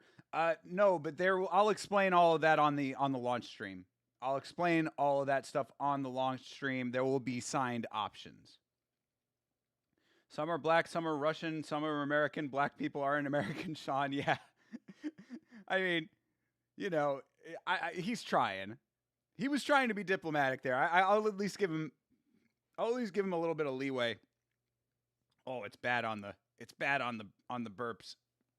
It's gonna kill my heartburn, bro. I'm gonna have to double up on the medication tonight. His dad's native, rest is Mexican, I think. Tim Welch. So you're telling me that his dad is what? Wait. His dad's native, and the rest is Mexican on Tim Welch's side. Like a car. How many hammers could you kill at once if you were armed with a coyote? Hammers don't have hearts, so 0. So is That tracks. that where you draw the line between alive and dead? Heart rate? Would that influence your stance on abortion? Abortion, drink. Abortion's tricky. I got 2 beautiful kids. I'm glad we didn't get rid of them. Love them. Glad we didn't get rid of them. That's a bar. Glad my mom and dad didn't abort me. That would have sucked. Yeah. So yeah, I think Did you just smell him? heart rate. When do you get a heart rate at a baby? Like how many weeks when you're a baby? I believe in the first 30 minutes Really? of conception, yes. It starts immediately, the heart rate. Is that ChatGPT approved? Yeah, no, I just know it of a fact just off my head. And then the next big thing that goes on is they start talking, but in their head, like they begin consciousness at about like 45 minutes. Yeah, that's tough. I'm glad. I mean, that's really making a strong argument for the pro-life audience there. Obviously, Matan is speaking to his base with that one. That's why he looks like Canelo, North Mexican part of the country where they look like Canelo on his mom's side, the native on his dad's side. And where's the Welch come from? That ain't native. I mean, maybe, I guess, native with the influence on that could be. I don't know. I'm not trying to meme on Tim Welch, but 30% just seemed a little bit high. But you are making sense though. Definitely not 30 minutes. Yeah, obviously. I don't. My opinion doesn't. I don't really have opinions on things like that, man. I don't know. What's your opinion? On abortion? Yeah.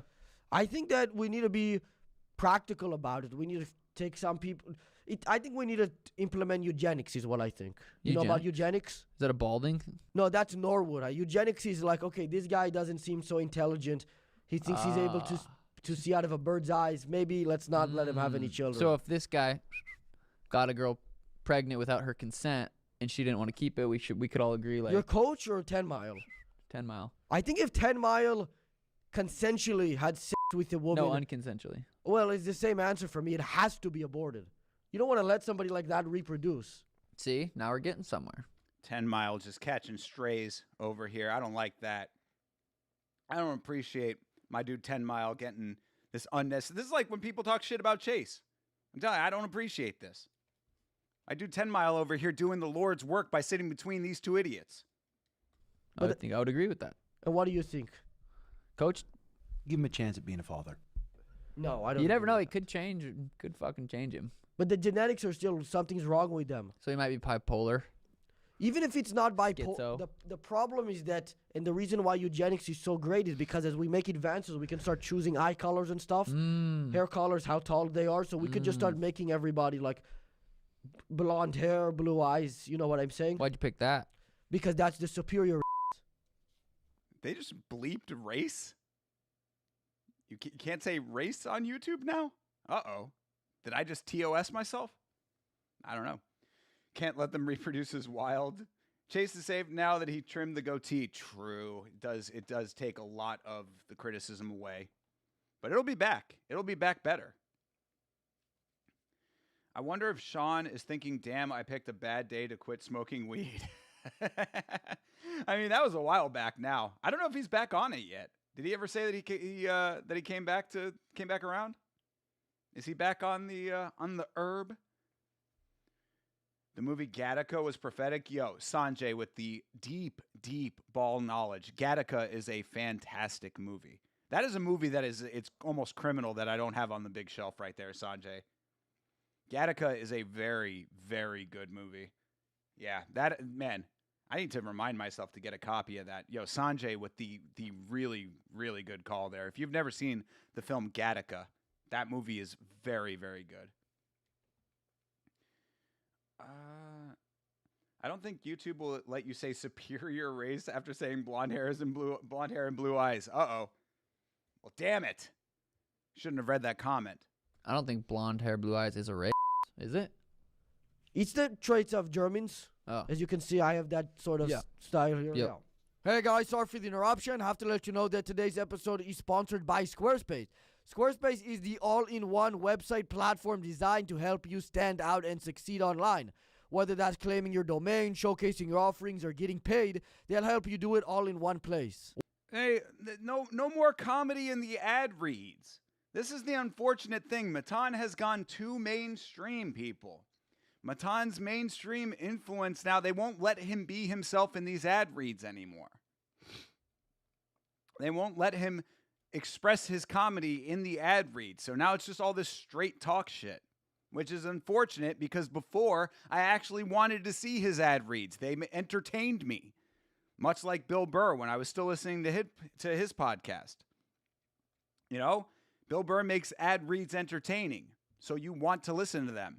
Now I'm like, well, shit, if he's not going to do anything funny, why am I going to sit here listening to this shit? It's unfortunate. We learn in this episode about his weed use, whether he got on it. Okay, cool. Got you. Speaking of it, I'm gardening right now. Good for you, CTE. Enjoy yourself. I might be a better chef than Sanjay now. Just air fried some Costco hot dogs. Brother, you are giving Michelin mentioned chef Sanjay a run for his money right now. I was actually in Target today and passed the air fryers and was like, maybe I too could be a chef. I'm somewhat of a chef myself. Spider-Man meme. After being completely ragdolled by Marab, I too would quit smoking. When he was himself in the ad reads, all the sponsors pulled out. I know it's their fault. It's their fault for not recognizing that you want to it's the most backwards thinking that you could possibly imagine. Bill Burr had that exactly correct. These sponsors don't get that. They would much rather you just skip the ad, which is what I'm planning on doing here if he's not going to be doing anything funny. I am being sold to right now. If I'm going to be sold to, at least make it memorable and entertaining. But they don't care. They just want their talking points read. Well, no one's going to actually hear your talking points if they just skip the fuck over them. Plus, there's that thing. I've never used it, but I saw internet comment etiquette. Shout out to Eric, the GOAT. He did a whole episode on that thing where it's like, I guess it's like fan.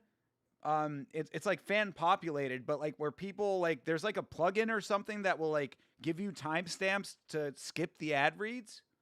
So it's like if there's something like that people are using regularly and there's no reason to watch the ad read, you're fucking cooked if you don't make them entertaining. It's dumb as fuck to me, especially on a comedy podcast, on a comedy-based show. The content is already supposed to be funny. So it's like you are halting the enjoyment right here.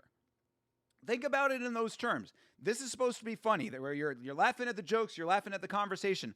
All of a sudden, you cut to this, and it just halts the enjoyment, the entertainment value altogether. What is the incentive for me to sit here and listen to this? There's none. Not without any kind of value in the entertainment. So it's really just an ass backwards thinking when it comes to that. The secret ingredient is love. Cook with that. You are as good, if not better. Oh, Sanjay is just like a super nice guy on top of it. So Sanjay is a gift to the chat. Thank you, Sanjay. Thank you for being here, brother. Sean fights better on the weed, same way Protest fights better on the cigs. Yes, big facts, Mank. Absolutely. Yeah, Carlos Protest needs to be smoking a pack before each fight, then going out there and just smoking his competition. Matan adds not as good when he's not trashing the product or calling the founder. Yeah, no, absolutely, brother. I'm saying it takes the whole show to a screeching halt. Whether you're just starting out web temps to videos, blogs, analytic revenue, MA 10% my code TAM today's up. Fan, yeah, if a 2-year-old fan asked you to choke, there was nothing there, you know? I sit there, I skimmed through it. I was waiting for there to be something entertaining. There's nothing. I have no incentive to watch that. I will not watch it. So good job, Squarespace. You just wasted money. Website or domain. Thank you to Squarespace for sponsoring today's episode. If a 2-year-old fan asked you to choke him out, would you do it? 2-year-old yes. Fan asked me to choke him out. No, I get asked to choke people out, when they're above 18 even. I say no. That doesn't sound fun for me. This is actually something that I'm glad that Matan... See, what I have said about Matan, and I'll say it again here, Matan often does, bring up interesting talking points. This is something that I have noticed people doing that I do not understand. Jim Norton used to do it on the Opie and Anthony show. I didn't understand it back then. People do it now. I don't get people wanting fighters to hurt them. What value are you getting out of that? I do not understand this. Oh, you've seen the videos of Ilya punching people in the stomach. Why? They're a fighter, bro. Yeah, they're going to hurt you. What is the point of you tanking a shot from them? So, I kind of give Sean a little bit of credit here where he's like, I'm not going to choke you out, bro. It seems like a liability as well. I wouldn't think that Sean O'Malley, would want to be out there jeopardizing himself. What if some guy comes back and sues him after the fact? You should have known as a fighter that you shouldn't have done that even if I asked. I could absolutely hear that happening. So shout out to Sean for actually having a good answer to this question, because it seems like the dumbest fucking thing on the planet, especially as a person who does not train and is not conditioned to take a shot. Very stupid. And I never get people who actually want that to happen to them. Yeah, bro, water is wet and it's going to hurt when a fighter punches you in the stomach.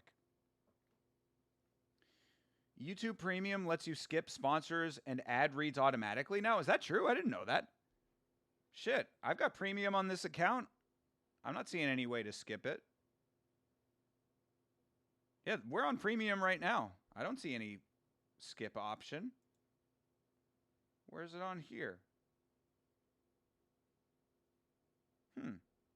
No, I don't know. Maybe just not on this video. I don't know.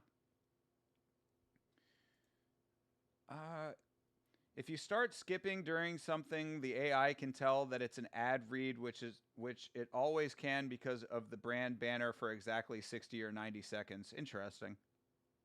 Hey, Jeremy Hall is here. Appreciate you, brother. Yam family. Brother, you are part of that family. Shout out to Jeremy Hall. Matan pisses me off, Matan pisses me off a ton. This dude needs to get ragdolled. Why, Beeb? Matan's funny. I like Matan. I've said I am a fan of Matan. I just think that he is very samey. His stuff is very samey. Matan talking points. Yes, he certainly has those. Take your medicine, Danny? Who the fuck is Danny? People who don't train want to know what it feels like to be hit. Yeah, I don't get it. Why? It will hurt. Walk into a fucking wall if you want to be hurt. Like, what? Like, I don't... It's... Have you not felt pain before? I mean, like... it does not... I don't get it. Yes, he is Mr. Name 10 books. That is true. It's weird behavior even when people find out you train and compete. You always get the can you knock me out, can you take me, etc. Yeah, it's retarded. It's R-worded. On mobile, it does it when I skip 10 seconds by double-clicking. I assume on PC, it'd be when you click the arrow key for 5 seconds. All right. I'll try it out next ad read, perhaps. Strickland should spar Matan for the culture. Couldn't knock out Sneeko. Could you imagine if Sean Strickland could not knock out Matan? Little fucking 5'2" Matan Even, just able to get underneath Sean's punches. All right, you guys, I'm here with Matan. I'm just gonna beat him. He was faster than I thought, you guys. I mean, like, he's moving all around. How do you think I'm supposed to knock something like that out? I couldn't even do it to Paulo Costa, you guys. Smoked my J, munching on some dried mango with Yama. Hell yeah. Hey, that sounds fucking awesome, CT. Smoking my J in a minute, watching these grappling matches. How are the matches, Meg? Are they good? But what if they were 2? Above 18, no. 2, it's a little fun because they're going to start freaking out and screaming when they wake up. Yeah, I don't think that's fun. Why? I They'll mean, nev- True, Meg. That's kind of what I thought it was going to be. They're not even going to know what hit them. They probably don't even know what choke me out means. They were just coached by somebody to tell you that, and then they start getting put to sleep. Probably wouldn't. Bow, bow. You know? And what about you? I'd rather not. Yeah, he'd rather not. See? Sensible answers. And why is that? Too little. That's kind of the whole point, but I guess you guys have a different perspective on it. Have you ever done drugs? No, I haven't. I'm actually completely sober. What about you? Yeah. But like... Is that when you decided to get the tattoos all over your face? Sober. That was 100% sober. That was sober? Yeah. So maybe you need to be on more drugs. Well, then what if I got more worse ones? What if this just... Yeah, but if you're not getting any of them while you're on drugs, then it would kind of imply that that's when you're going to be most safe. I think for moments, while on drugs, they're only a couple minutes out of the day. Yeah, well, that's a choice of yours. You could be on drugs all day. No, yeah, I don't. That's not a good choice, though. I make good choices. That, when I think of Sean O'Malley, that's what I think of. Guy who makes good choices. That's the first thing that comes to mind. Sean O'Malley, guy who makes good choices.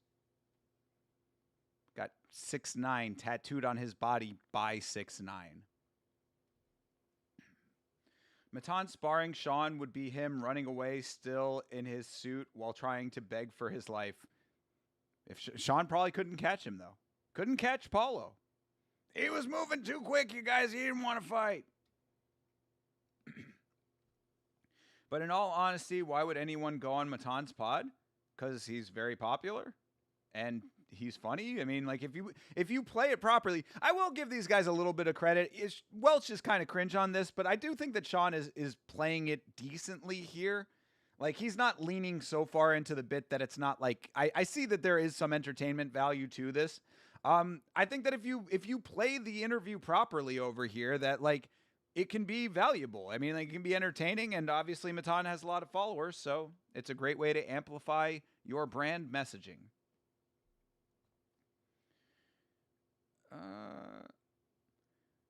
I would rather be insulted by Neon. Oh, no fucking way, dude. Yeah, Neon is. Oh, yeah, that's bad news right there, dude. Yeah, Neon is Jack Doherty level. Yeah. I mean, I think he's gotten a little bit better from what I understand, but like, yeah, Neon is in a category that like I cannot fuck with.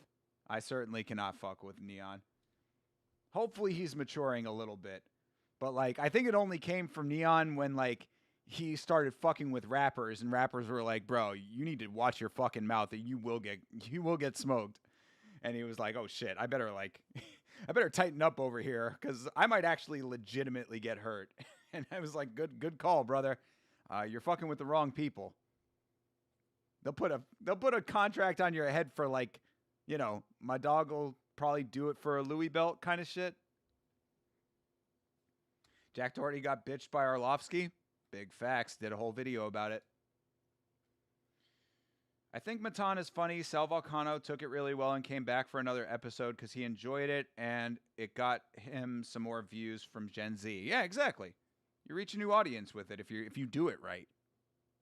I see the value here. JDM hung out with Neon and it was really weird. JDM is a guy who's like, he would be funny on this because he doesn't really have a good sense of humor, it seems. Like JDM is kind of a self-serious guy, it would seem. So yeah, I could imagine that being very strange. No, I take that back. But you said obviously I think you've talked about this before, but you're not on weed anymore. You don't. No, I do smoke marijuana again. Oh, you do. I stopped. He's back. He's back on the green. The green train is rolling once again. Choo choo. Last year, pretty much didn't smoke last year. But you're back on it. Oh yeah. And so do you even? Oh yeah. Do you think quitting was a good idea in the first place or no? I wouldn't call it quitting. I would call it taking a little break, and I thought it was good.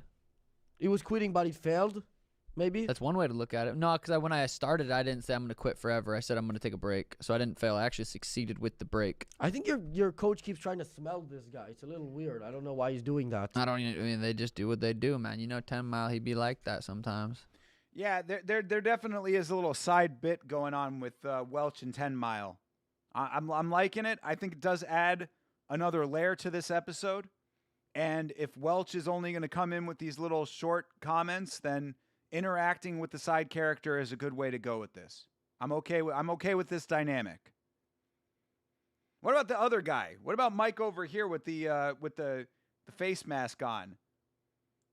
Bro's looking like part of the counter efforts for the military occupation we got going on right now. Does he smell interesting to you or something? I'd put deodorant on after I fucking stunk, so I think mine's a little combo. Yo, Sean, Gang, endorse gang. my brand. Yo, it's some shit that'll get you sick, yo. That's sick. Fire, thank Can you endorse his brand? What is it? Is it where his hat says? I don't know. What does his hat say? Takers. I could see you being a taker, just taking kids and women and stuff like that. It's pretty. I don't think that that's what it means. Yeah, maybe. Fighters don't even know who Neon is. They just see the money.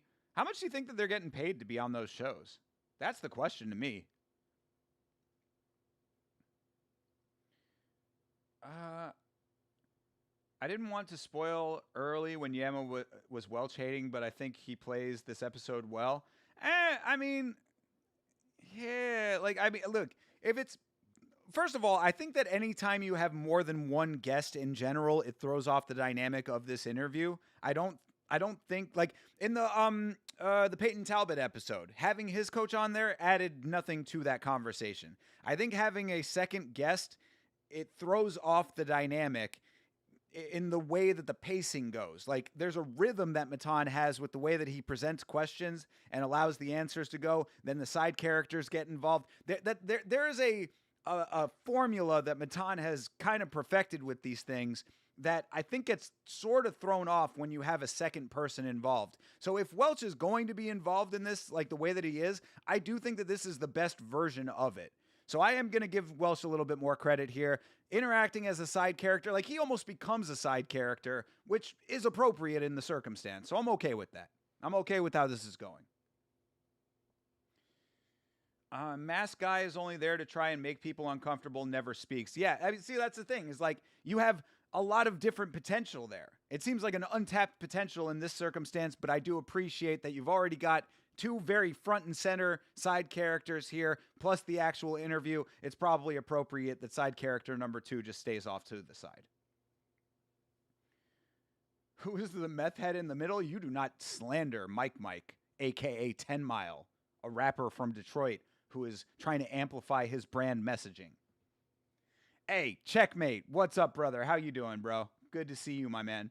Hope you are well. Hey, Yuri's here too. What up, Yuri? Mark my words, Ilya is going to beat Gaethje. Spicy take. Almost as spicy as Dustin Poirier's KO sauce. I'm not looking forward to the next shot of that. If Ilya doesn't beat Gaethje, I'm going to quit MMA. Yeah. You'll be like Toby. I will absolutely, positively never watch MMA again. Sick, dude. Are you accusing him of being a racist? No, I said I could see him being one. I didn't say he is. You don't just go up to somebody and say, hey, I could see you being a racist. No, I didn't say that. I said I could. Oh, yeah, I did say that. No, I didn't say racist. I said take. Okay, all right. God damn it.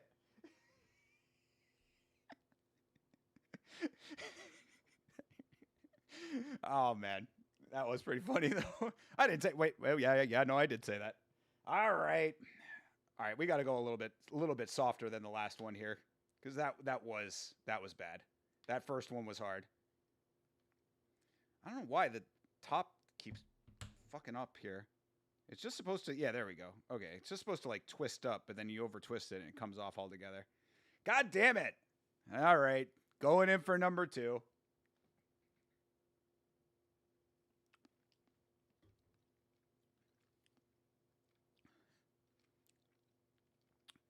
All right, that was more manageable. It's almost worse when you don't do a lot, because like the smaller amount like disperses on your tongue more. But we're handling, we're staying in it.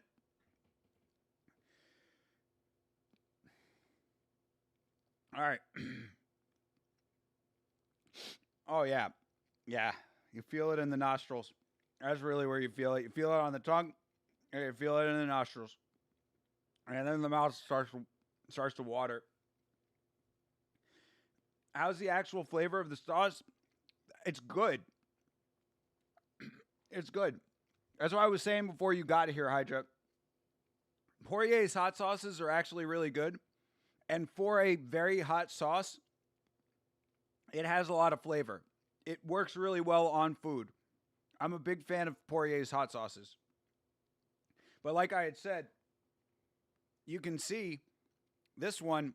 It's hard to see now because I've shaken the bottle up so much, but the top, I've only used a little bit of it because it's so goddamn hot. Oh, eye watering. Oh my God. But yeah, I do recommend it. If you like hot stuff, spicy, all of them are good. The Creole maple is the most underrated one. That's my favorite of them. How did 8 Mile become 10 Mile? Everyone fled Detroit. I think that is the joke on the name. But 10 Mile is two above because he's the man.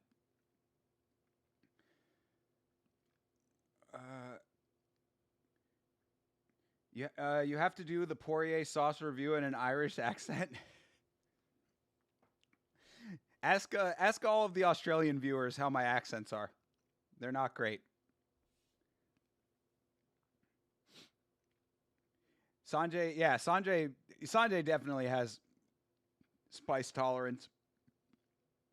Plus, Sanjay I don't want to assume off of your name, but I thought that you had said, are you from Asia? Like you're Asian descent? So I know that that region of the world fucks with spice pretty heavily. Yuri is an insanely offensive username. I'm reporting you. Yuri is the man. Someone left a review under the Connor. Someone left a review under the name Connor M, and it was fucking hilarious. Nice. Hell yeah. I mean, Poirier just looks at that and laughs because he got the last laugh in the fighting. So do whatever you want. Although I guess Connor did hold back that donation he was supposed to give to Poirier's charity. So maybe they're even. I don't know. I don't know how that works. All right. We're tanking over here, people. 2 times, 2 hits. No water. I'm American born and raised. My parents migrated from India via England after the British oppression ended. Okay, fair enough, my guy. So you just have ancestral spice tolerance. Good shit. Your wife sent me DMs.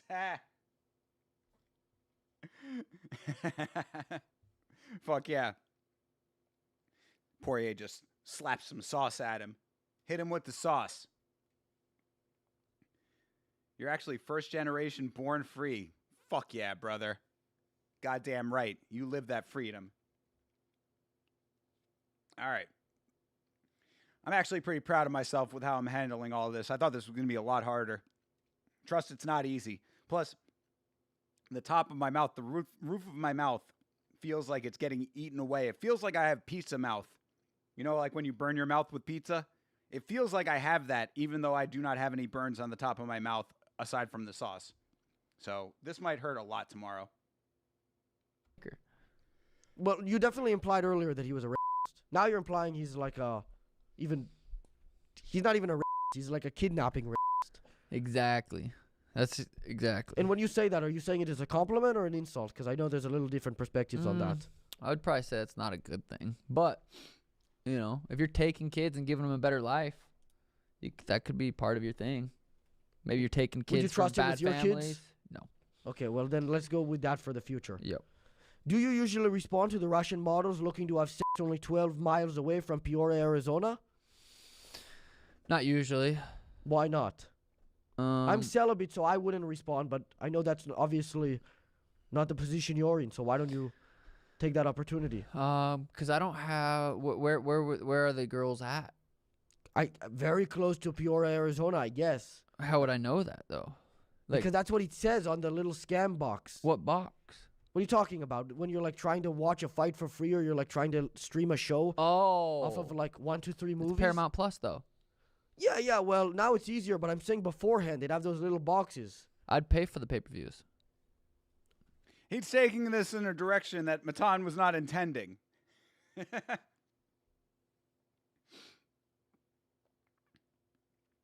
But, yeah, no, I mean, Matan's starting down the line of discussion about Sean O'Malley and his situation with his significant other and their interests. So, fair enough. Thinker is tanking this shockingly well for a Russian Jew, not notoriously spicy cuisines. Brother, Polish, Russian, Italian, Irish, none of which fuck with spice like that. So yes, I am the combination of multiple spice intolerant people coming together to overcome. I rise, I overcome, I prevail. To anyone that needs to hear this, I love you and you matter. The sun will rise tomorrow. Beeb, what a wonderful sentiment. You are the man always, brother. Appreciate you for saying that. Thank you for bringing some positivity to the chat of otherwise degenerate debauchery. Thank you, Beeb. Oh, yikes. Jesus, dude. Beeb, why? I do not understand how it always comes on, like, falls on you, brother. Why is it always that Beeb is having to deal with these horrible situations? Beeb, I feel terrible for you, bro. Very sorry for the loss of your coworker, my man. Jesus, Beeb. That sucks, bro. R.I.P. indeed, my friend. R.I.P. to Nick. I'm sorry to hear that, brother. But I will get your email and we'll get you sorted out. And I know that is a very, a grain of sand in the ocean, but at least I hopefully will be able to give you a little bit of a smile through all of this hardship. Yama is transforming into Yama Spice Lord. Big facts, Nav. You know what's up. Telling you, this stream should be called Yama versus KO Sauce. And I know who is winning right now. Right fucking here. Yes, very true, Beeb. Absolutely. We've been hearing a lot more discussion about it lately, for sure. Do you see how pasty he is? It's the United Nations of Pale with Thinker. He's not built for sauce. He's handling it like a BMF. See? Checkmate knows what's up. I mean, I didn't even really think about it until Hydra mentioned it. But yeah, all of, I have like 4 major, groups that comprise my ethnicity or whatever, go into my genealogy, none of which are known for their spicy foods. I'd say that the most that you get out of the 4 is probably the Italian side of things. And even that's like, a spicy bolognese? Come on. Put cheese on everything just to mellow it all out. They don't really get super spicy with Italian food. So, yeah. I combine into the superhuman when it comes to this. Check on your bros. Yes, big facts. Big facts. As an MMA channel, we all hear it damn near every card. Speak out, men. Yes, absolutely. Don't keep it inside. Beeb and your favorite fighters are all telling you no excuses now. Yes, this is very true. This is very true. I mean, what I would say to that, though, is that, like, talking it out doesn't always help, but it certainly is a good first step. So what I usually say to it is, my counter argument, not argument, whatever. My additional point to the if you need help, ask for it. If you need, don't keep it inside. My additional piece of information or advice, whatever you want to call it, find out what works for you and go towards that. So if you are a person who does not gain value from talking through your problems, then find out what does help you and go towards that. Don't go towards the dark. Find the light, whatever it may be for you, because some people don't find the value in that. So I'm just saying, I mean, like, I think that you should. I think it is always helpful. But whatever is going to keep you on the right side of existence, that's what you got to do. Because it is a very crazy world out there, and there's a lot that can be going on in your mind at all times. And a lot of things that will try to drag you down, and we must rise above. We must overcome together the same way that I am overcoming this very spicy sauce. Crazy how Tim the Ginger is more than purple. Wait. Crazy how Tim the Ginger is more than the purple tank top, bro. Is more what? More white? Or more ginger? I have 2 cards in a row. I'm coming. Oh, you're on Verdict? Hell yeah, dude. Is your guys' Verdict League working right now? Oh, it's more tan. Ha. True. Speak out not only to professionals, speak to your friends and family. Honestly, none of them want to lose you. Exactly. Yeah, absolutely. Lean on others because those will be the people that you affect most. As small as the world has gotten with the internet, it's surprisingly easy to feel alone. These are big facts, dude. Yeah, absolutely. Well, really, you should always know that you are never alone. That is definitely the truth. There is always someone who will want to listen to you and be there for you. So, yeah. Pea head sauce? What does that mean, turtle? turtle? Am I not turtly enough for the Turtle Club? Turtle, the president of the Turtle Club. That's Dana Carvey in the chat right now. Too many fights on Friday? It's ridiculous? Oh, it's fucking awesome. You never watched the show illegally? No. Why is that? You're allowed to say yes, by the way. It's not illegal on your end. No, I know, but I just why I don't have to. You just fucking pay for it on the TV. You could save money, and then all you have to do is go, and you get to what's going on over there. Go ahead.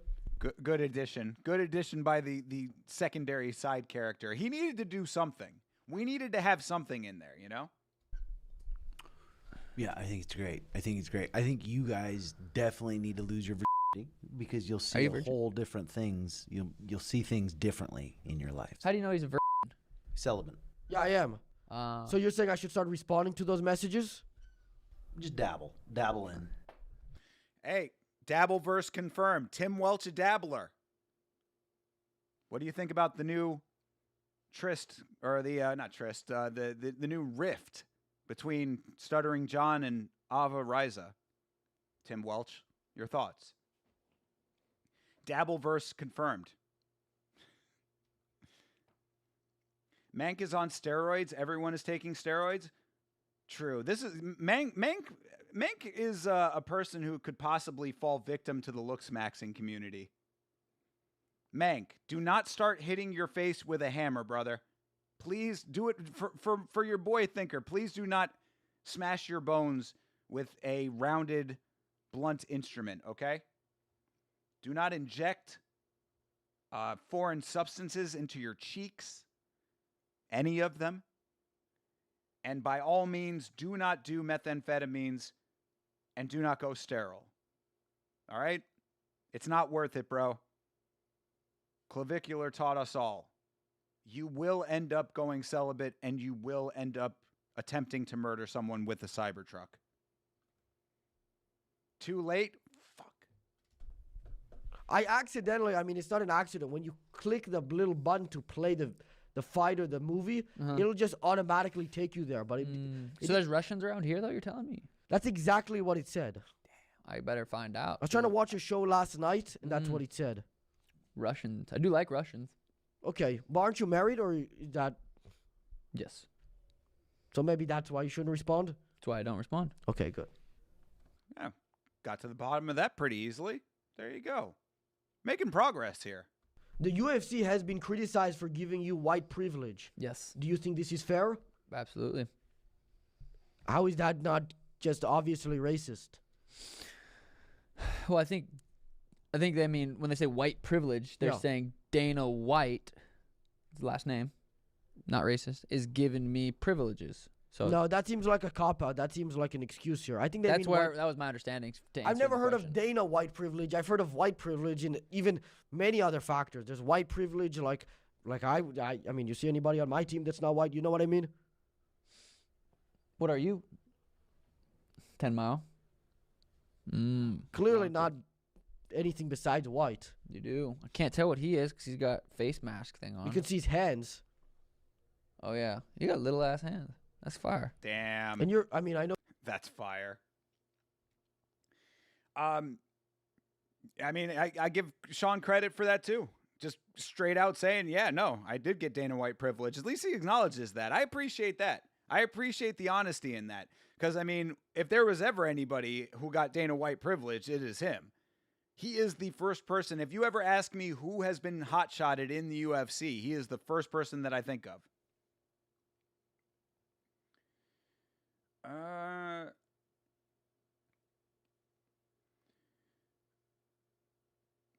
Mank, you already ascended. You don't need anything else. True. Yes. Reached full ascension.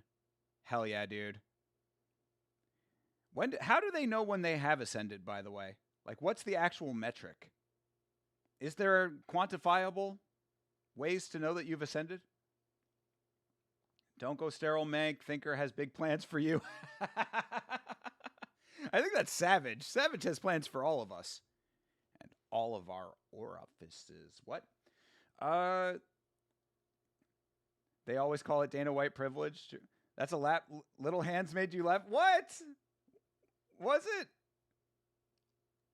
Oh my God. All right, Chase. Oh, Chase trying to hurt your boy over here. Chase is mad. Chase is getting his get back off of my light ribbing. Oh my God. Ugh. I don't know why this fucking cap is like. That is one thing I will say about the Poirier hot sauce is that for some reason the cap like loves to like it's not a well designed like top. Because, like, it's supposed to be a twist open and then it just, like, stops. But you can over-twist it and it just comes off very easily. And then it kind of, like, because of this little, like, well that's in the top, it's hard to see. But, like, at the very top there's, like, a little, like, kind of reservoir area. And it just kind of gets, like, gunked up in there or whatever. So, like, that's the only thing I would say negative about Poirier's hot sauce is that I don't really like the top design. All right, Chase, this one's for you. This one's for you and your small hands.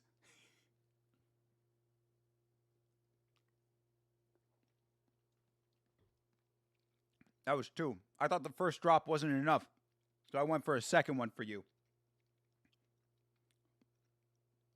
Ah, God damn it. I was just about to say that it's getting easier, and to be honest, it is getting easier. It is getting easier the more that I do it. But as soon as...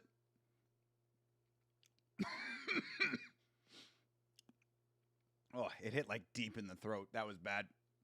But, pause. As soon as I was about to say it's getting easier, that's when it hit me. Fuck. Oh. Ooh, I don't know why that one hit different for some reason.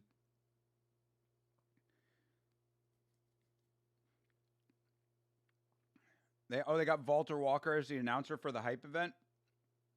Well, that must be terrible. Is he announcing in English?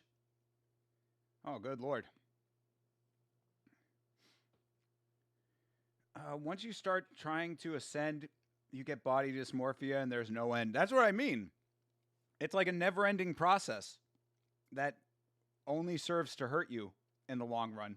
Clavicular finding this out the hard way. According to Stargate, you turn into a light energy being. You are a Stargate fan? Sanjay is the fucking man, bro. You guys do not understand how goated Stargate, well, not Stargate, how goated Sanjay is for his deep science fiction knowledge right now. The man is a Stargate fan and a fan of Gattaca.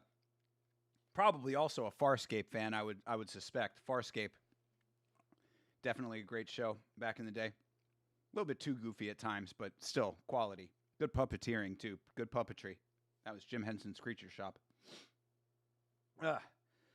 Don't know if anyone here knows Randy Feltface. Hell yeah. Randy Feltface is the man. Speaking of puppets. But the girlfriend and I just bought tickets to see him in the fall. Very good move, dude. Randy Feltface is the man. Very funny.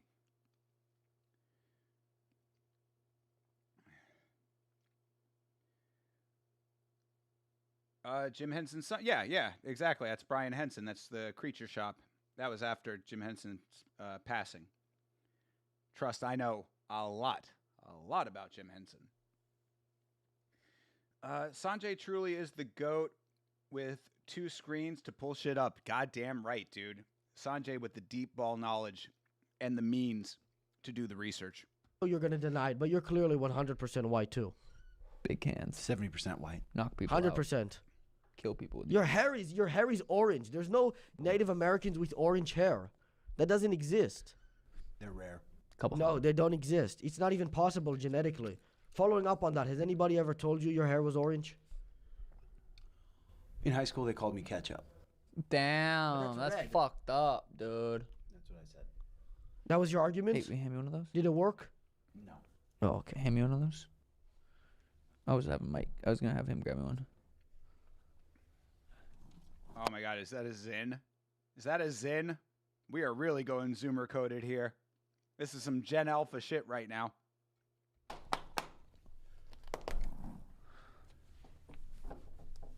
If you put them in your butt, it hits harder. What is that? Is Zin? Nicotine. He just put a Zin under his ass and said if you put the Zin up your ass, it hits harder. This is the high quality humor that I come to expect from Sean O'Malley. Because as you can tell, that was hilarious and made me laugh tremendously. I'm cracking up right now. You can have it, G. We're rich around here. We don't give a fuck. You can have the whole pack. What is the point of smacking the Zin? Does it like compress the nicotine or something? Like when he like snacked the package? I love using Zin in my class during tests. They got to be having like, those things have to be banned on campus, right? It's true. If you do actually put it up your ass, it hits harder and people do it. Of course they do. Of course they do. Doesn't make it smart. Does not make it a smart thing to do. But to each their own, I guess.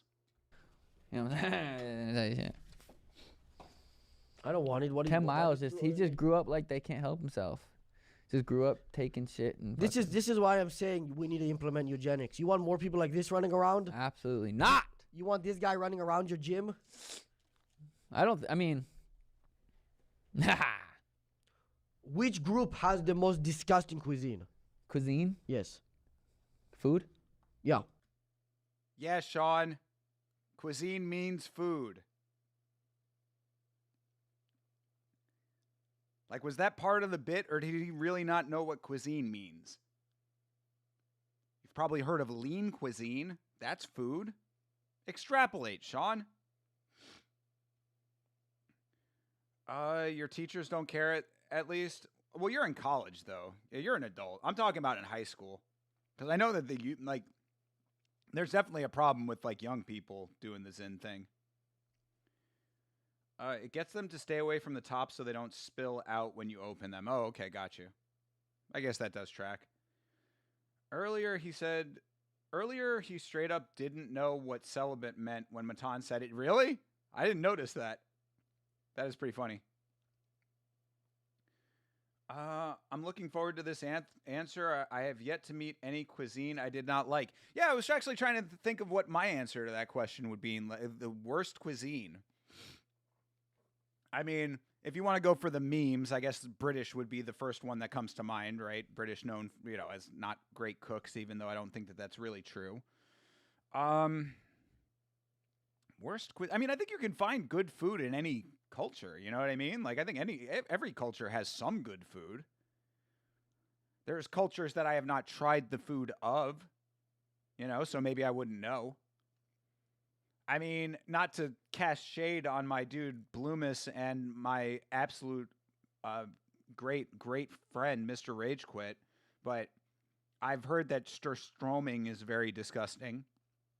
So maybe I guess I would say like Norwegian, Scandinavian perhaps would be the answer. They do a lot of like fish and weird stuff with fish, so I guess that would be my answer if I had to be put on the spot, but I've never had it, so I wouldn't know. And back in the day, the place where I gained my love of Norway originally, somewhere that I referenced earlier, the Epcot Center, I used to eat at the Norway Pavilion restaurant and loved it. So I have had good Norwegian food before. So I don't know. I don't know the answer to this. Tucker Carlson launched his own nicotine for mouth to compete with the shelving VIN protocol. Yeah, Tucker Carlson's nicotine thing is a sponsor of, I want to say, Bare Knuckle FC. Oh no, sponsor of the CJI. Yeah, definitely Craig Jones's deal. Yeah, Tucker Carlson was a sponsor of that. He said he was looked at funny when he stuck Zin in his mouth. They said you're doing it wrong. Ha! Dun-dun-dun. That's funny. Shout out to Didgeridoo Dave. Thank you for coming back. Every time I see someone eat camel, I'm very put off. Yeah, camel does seem gross, but I mean, like, it seems gross because you know what a camel looks like. But like, if you were just eating it as meat by itself, I don't even think it would be that gross. Same with horse, you know? It's just because it's not like a traditional meat, but I'm sure that like it probably just tastes good. Like tastes like it's how you prepare it. Venison is good, you know? I mean, like meat like that I wouldn't really be too scared of. Other than bagels and smoked fish, there's not much Jewish food I'd like to eat. Not a fan of beets or carrots, so Ukrainian and Polish aren't great to me. Don't like cabbage either. I mean, that's the thing about like Jewish food, quote unquote. Like, I mean, Judaism is a religion, so like there's multiple different like versions of what Jewish food is. But if you're going to like traditional foods from certain Jewish ethnicities, like I guess you got to like take it even farther down. Like matzah, unleavened bread, is very tasty. I always enjoyed Passover for that reason. There is what's called moror, which is it's like almost like a chutney that's pretty tasty. So there's those. Like actually, yeah, the Seder is like a good place to go to look at like some of the stuff that's actually not bad in Jewish food if you want to like look at it like that. Because I remember whenever I was going to temple, bro, we ate good. Like it was beautiful baked chicken. You know, I mean, like potatoes, chicken, just good hearty food. So we never had any kind of like weird stuff. Granted, yeah, gefilte fish is kind of nasty, but yeah, I'd say marora is good. There used to be the lamb shank on the Seder plate. That's also good. Like if you go to the traditional Passover Seder, there's like legitimately good food on there. Granted, you only eat a little bit of it at a time, but still, it is good stuff. So I don't necessarily agree that like Jewish, because I don't really think there is like Jewish food aside from the stuff that's actually like specific to the religion. You have the food of the regions where the Jewish people are. You know what I mean? Like the Ethiopian Jews are going to be eating a lot different than the Ukrainian Jews. I have 3 rules now. I no longer eat eyeballs, reproductive organs, and GI tracts. These are all very good rules, brother. Unfortunately, you will never be able to be friends with the Liver King now, though.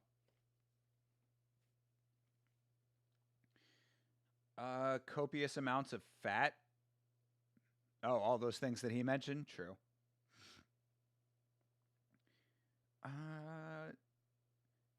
SJ, Savage, and the regulars, good to see you. Oh, yeah. Thanks for being here, Didgeridoo Dave. Appreciate you coming back. Oof. Ah! Oh, my God. Yeah, Red Bull plus the hot sauce is a bad combination. Every time I burp, it burns. I have bad heartburn to begin with, too. I'm going to have to double up on the medication tonight. As always, gentlemen, it's been a pleasure. Stay safe and stay awesome. I have work early tomorrow in the morning. Peace to you all, and I love you all, even you, Rick Allen. Beeb, you are the man always. Thank you for sending over your email. I will get in touch with you. We will get everything sorted out for you. You will not be forgotten, brother. Trust that. I promise you that. Thank you very much. Again, sorry for your loss, and you have a great rest of your night. All right, let's keep this train moving here. Cuisine. Again, yes. Cuisine, Lizine. Bars. 10 Mile. You're trying to communicate with him? I'd say I don't like Indian food. Wow. Indian food is the one that you choose, bro. One of the most like flavorful foods on the planet. What I will say about Indian food, I don't like every Indian dish. I guess, I mean, that makes sense for anything. But what I mean by that is that there are certain flavor profiles in Indian food that I do not like. I'm not a big fan of curry, personally. What I do like is there's a certain types of sauces that they use on certain dishes that I love. What I've got in the fridge, I think I already talked about this before, but I got lamb Rogan Josh in the fridge. It's a tomato base on that one, and that is absolutely fire. A nice biryani rice. Ooh, come on, bro. But yeah, no, I do agree though that there are certain like flavor compositions in Indian food that I don't like personally. But like a vindaloo is goated. Come on, dude. See, exactly, just like a vindaloo. Vindaloo is good stuff. Absolutely. I do I love lamb. I'm a big lamb fan in general, so I usually do lamb-based dishes. Now I know I have always had a disdain for Sean. Don't take it personally, Sanjay. He's not tried your Indian food. You know what I'm saying? You need to send him a care package with some of your cooking. I like Indian because it's one of the only places I can get goat. Yes, goat as well. Goat and lamb I am a big fan of personally. White people love tomato-based Indian dishes. This is true. At least this white person does. If I'm even allowed to be called white, that's been one of those things. I watch a lot of, I've talked about this before, but I'm a fan of Philion. Philion is a streamer that I generally enjoy his stuff, even though I think he leans a little bit too far into his bit. And he has definitely been going very far down the anti-Jewish rabbit hole on his recent streams, but I do still enjoy his content. I like to watch him to kind of get a more well-informed worldview of times. I think he comes from a even-keeled perspective on a different side of the aisle than myself. But they were talking about that recently on one of his streams, saying like, Jewish people don't even consider themselves white. And I'm like, I'm white. I don't even know what the fuck that means. But, again, I think that there's Jewish means different to different people, I think, is what it really comes down to. I don't even count that as a cuisine. I count that as like a need, like a necessary thing. They have to do it. They be adding some shit they don't have to add to that. Some spices that are like, hey, let's skip that. Let's just we don't need to add that. Go straight, just full shit. Straight with the shit. In my opinion, I couldn't get that Indian food down. It was tough. Went to a nice place too. It's just not my taste buds weren't having it. Sean O'Malley, confirmed white boy. Confirmed white boy. Motion, questionable. Yeah. Yeah, I know this might seem a little biased, but again, I don't even count that as a cuisine or a group. Okay, so let's, I'm talking. Damn, Sanjay, you might have to hate Matan now too. Matan just going all in on Indian people as a race and a cuisine. I don't appreciate this. Talking about like actual food that doesn't taste good, not like a feces and stuff. Okay. Matan is leaning into the internet memes, though. Unfortunately, there does seem to be some elements of truth to it, which is very unfortunate, I would say. I don't really have more to comment on that, so I won't.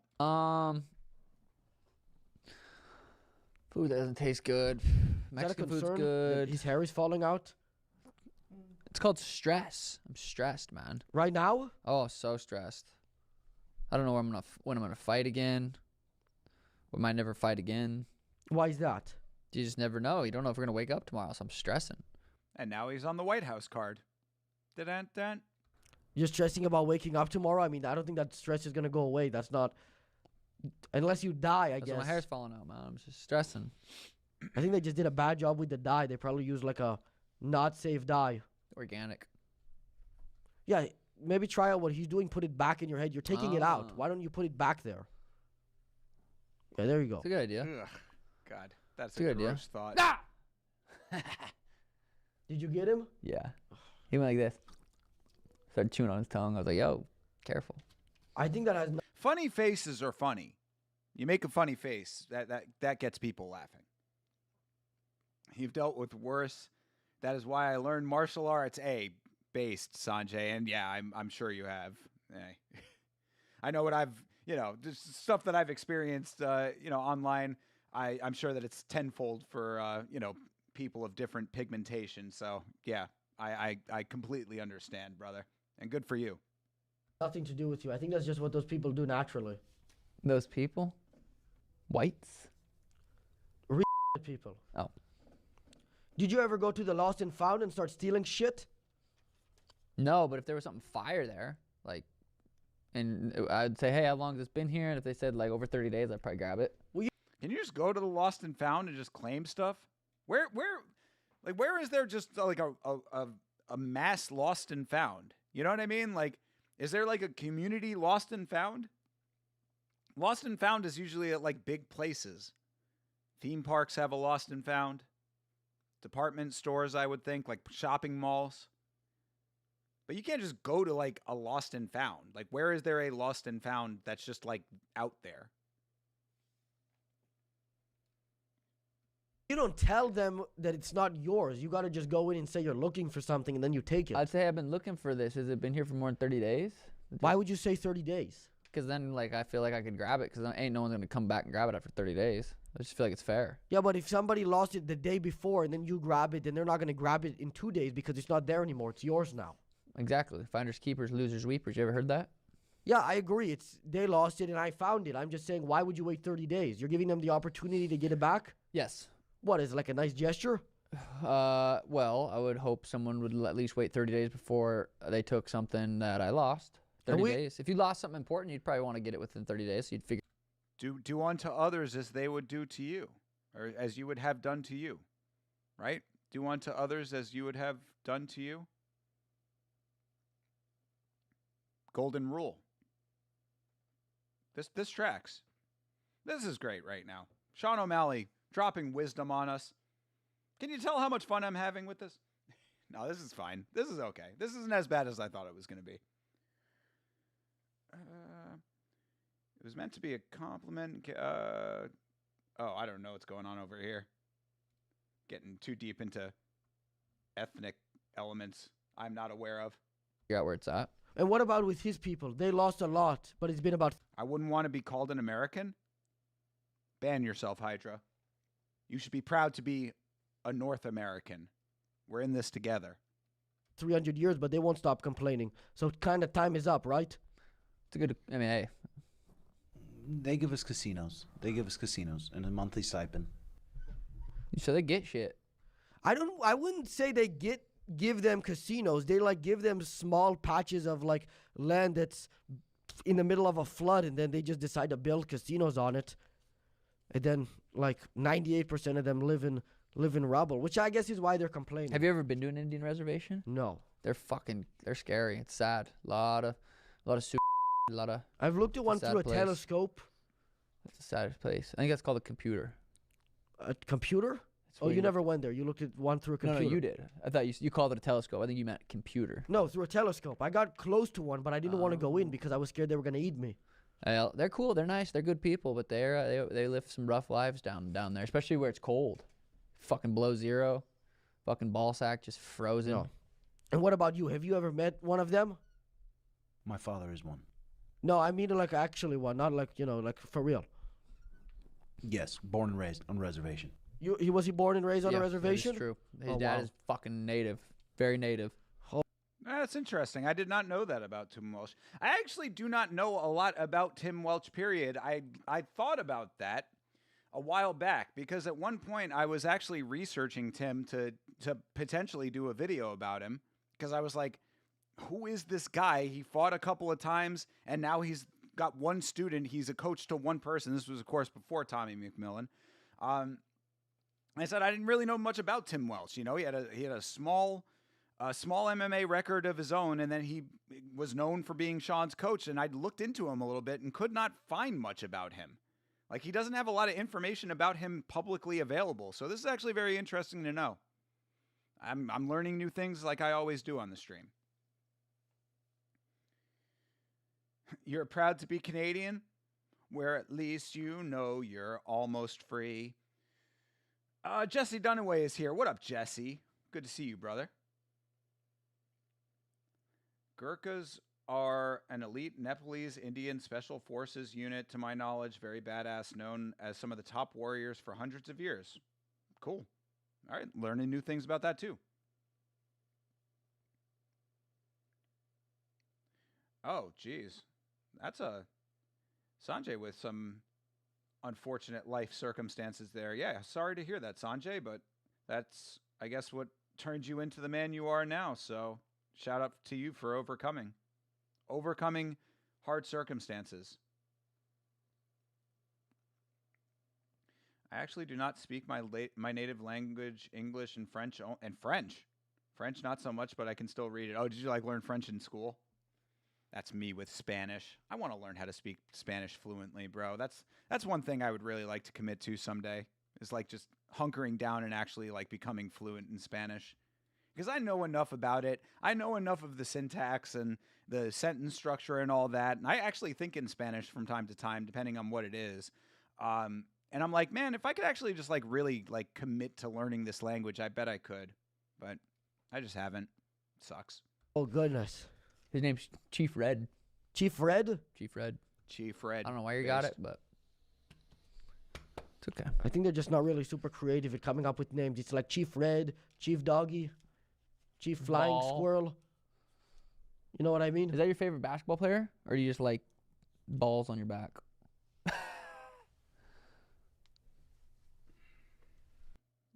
Hilarious. Interesting. If you bought something for $100 with the intention of selling it for $200, but you only got $100, then what's the fucking point? What a waste of time. God damn it. One of the serious, truest things I've ever heard. I mean, that sounds like a fucking waste of time. What a waste of time. Unless the person you sold it to was really cool and you guys became friends. Did I imply that anywhere in the question? Nope. Okay, so let's move on. Yep. Do you believe Tyson Fury infused his knuckles with steel in order to defeat the great Deontay Wilder? He didn't knock him out. So why would that be implied? What about floppy gloves? What about floppy glove gate? Doesn't roll off the tongue, but legitimate question. We've seen the floppy gloves. I'm interested in the floppy gloves. Somebody needs to explain the floppy gloves. They take the padding out of the gloves, or they make him flop around. They had his hand too shallow in the gloves. Someone explain the floppy gloves to me. No, because Deontay Wilder has been saying he was cheating. I don't know. Oh. You didn't hear about that? No, I don't really pay attention to that stuff. He's been going on about this for years now.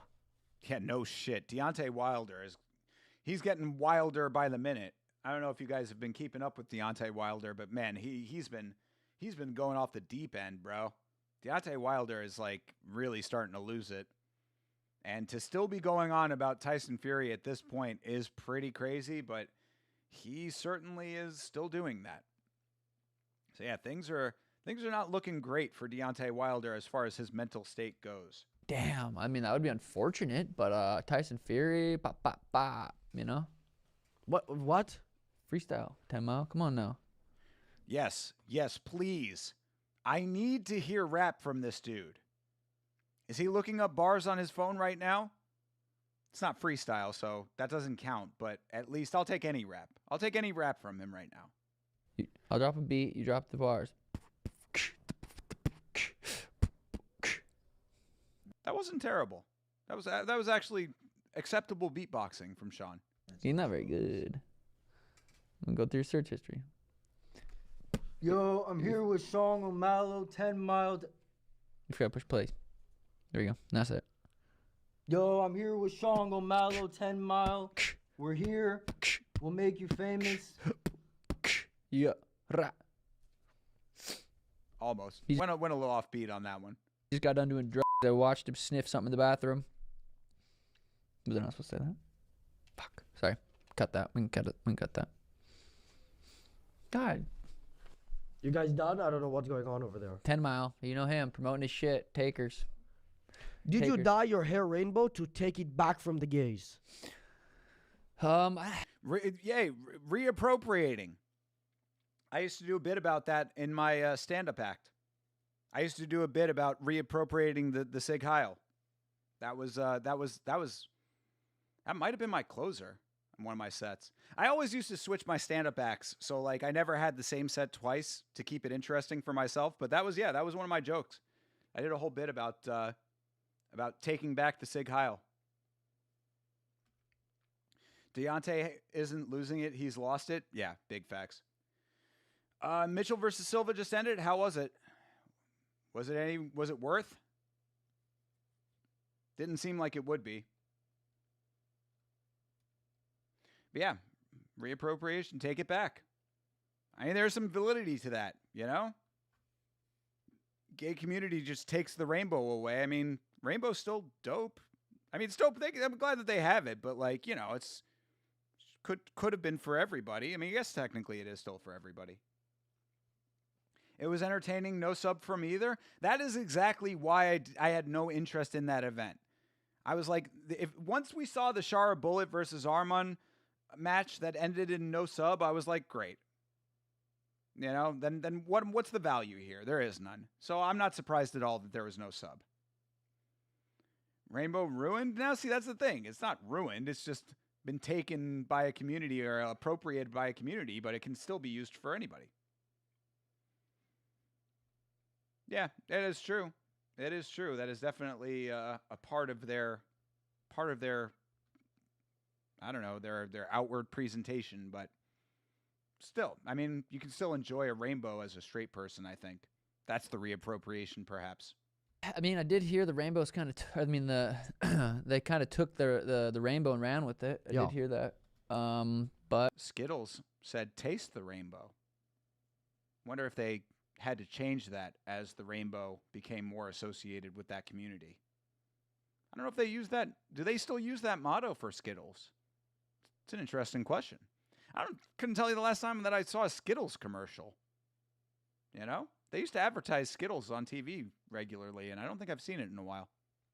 You know what? I just It used to be a wonderful thing. You could show it to kids, and it's like now when I see it in the sky, it's like I get an icky feeling. That's probably. I mean, if you get a boner from seeing a rainbow, No, a bad feeling, like they said a boner. No, an icky feeling, like of disgust. But I'm saying I kind of liked what you did. If that was your intention, you're trying to show that like anybody can do it, not just a gay. Interesting perspective on that. Didn't think that about wasn't your intention? Wasn't my intention. Oh, okay. Just wanted to pop on the TV, and the rainbow popped. Knocked out Eddie Wineland. First time I did my hair. Beautiful knockout. Put him to sleep. He was snoring at the apex. No crowd. I know that's what you're gonna ask next. That's what I was gonna ask you, if there was a crowd. Mm-hmm. Why would I have asked? I don't think that was gonna be in my next 100 questions. Oh well, fuck. I was off by a little bit then. Maybe 101th. Nice. That's a Chase Parton response right there. I miss when rainbows were just about little green Tophet demonic trolls that sell Goyslop marshmallow Cheerios to children. Okie doke. Probably not, but let me ask you, why did you kind of just shit talked him there a little bit? Who? That guy, Eddie Van Blum? Yeah. Yeah, you were kind of just like running a promo on him, but that just seems like a random guy. Good dude, nice guy. He just happened to be that the next guy in line to, I had to sleep him. Hey guys, sorry for the interruption. I have to let you know that give your source of mission a top 150 off. Again, just scrolling through it and nothing, no value. I was trying to do the fast forward thing, but it wasn't working. Is that not how it works on PC? I thought you clicked the side of the screen. Maybe not. Oh, well. And one free breakfast. But I'd beat him for sure. Maybe you'll be able to beat Marab next time if he throws the fight? Yes.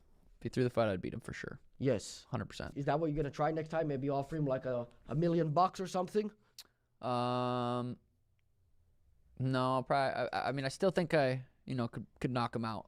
Still think I can knock him out. But what will you do different this time to knock him out? I know you said that earlier, but you got to change something up, right? Each fight's new. He's getting a little bit older. I'm coming into my prime. Nice. He's using the age. That's a great one. That, basically I have to let time help me out with this fight. I always love that. The idea that like a champion can be dominant for so long, but there are people waiting in the wings for fucking Father Time to give them the one up, give them the alley-oop, Couldn't do it twice, but Father Time's going to set me up, and I'm going to dunk on him off of that. Yeah, you do that, Sean.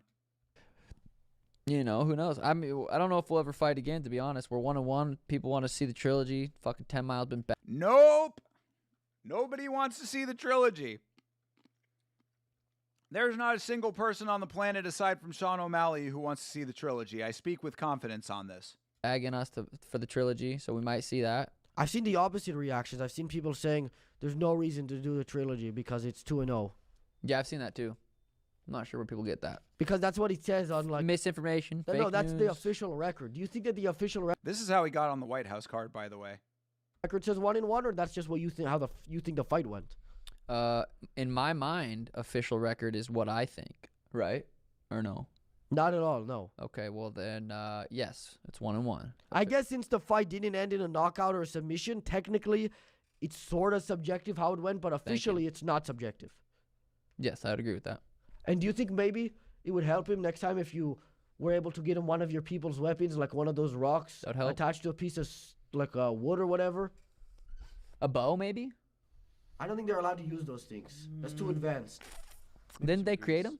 Grease? Grease. Grease up next time. I Have think they developed that yet? they Vaseline. did that. I don't think the natives are allowed to use Vaseline. I think I wonder what kind of. Yeah, I don't know when that got invented, man. Not sure.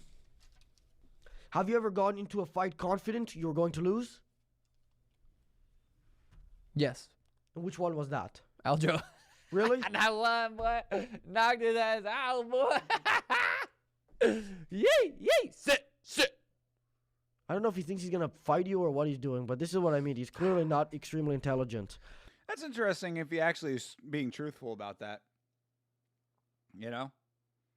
If he really went into the Aljo fight thinking he wasn't going to win that fight. I think Sean still believes he won the first fight and got robbed. I mean, he's playing it for the bit, I think. I think he's doing it for the bit. But again, the bit is played out, so I really think that he should drop the bit, but he's too deep in the bit. Sean is what we call lost in the sauce when it comes to the bit. Silva versus Bryce Mitchell ended in a draw. Yeah, I heard. That's exactly why I did not want to watch that event. I knew that there would be no actual entertainment value to the fighting, or whatever you want to call it, the grappling. Yeah, you could see that shit coming from a mile away. Those events are the exact type of events that I like. At this point, like, I will watch them if there is a definitive community interest in them, to the point where it's like, yo, you have to watch this, bro. We gotta watch it. It's like, all right, fine. I'll do it if you guys really, really want to. But like, I don't have it. There's no point in them. Armin and Mokaev is going to end in a draw too. I can almost guarantee you that. I would be very confident that that is going to end in a draw. Either that or Armin gets him because of his size, but still, I don't even think that that's going to happen. Takedowns were entertaining. Silva hit a cool super duck. I mean, fair enough. Look, you know, I know that you specifically, Hydra, have more of an interest in wrestling and grappling, so like maybe it'd be more entertaining for someone like you, but like as far as like actual full-on value, I certainly would not be paying money for it just for my own sake. And then not having a definitive winner, I'm like, it takes away value, in my opinion. That's why I don't like the hype events. So, you know, to each his own. Obviously, I'm glad you're enjoying them, but I need more. I need more out of it, and that certainly would not be delivering for me. But you actually thought you were going to lose that? No, I didn't. I mean, that was the one in my mind. I was like, man, this is gonna be tough. Didn't have a great, going in there 70%, and he's the greatest bantamweight of all time at the time. You're saying you were 70% sure, you were 70% healthy? 70% healthy. I was pretty fucking had a rib injury, and he's a motherfucker. He's still one of the greatest bantamweights of all time, and went in there and we did what we had to do. Yeah, I mean, I always give Sean a little bit of credit. He's another one of these guys that talks all of this shit, but underneath he certainly acknowledges the truth of the matter, which is that Aljo is obviously one of the most talented bantamweights of all time. So, yeah, I think this all tracks. Fair enough. Good, power to him. It certainly was an upset to me. I was very sure that Aljo was going to win that fight. And so why don't you kind of go into fights from now on 70% healthy? Oh, I did. Merab fight. I went in the first fight, had a torn labrum, had to get surgery right after the fight. No excuses. No excuses. Like, you're damn right. Ain't none. Ain't hearing it from me. No excuses. I had a torn labrum and I was, whatever. Uh-huh. Did you play any sports in high school? Yeah, I played basketball. Oh. In high school, like at the school sport? Or like trout, like kind of outside of school stuff? No, like I picked up a basketball and I threw it a couple times during class. All right. So, I was going to have to take one for the way he said basketball. That was funny to me. Basketball. All right. Oh my God. Hopefully this will be the last one of these because this is getting real bad. I'm already feeling the heartburn starting to creep up here. We'll do one more. One more shot incoming.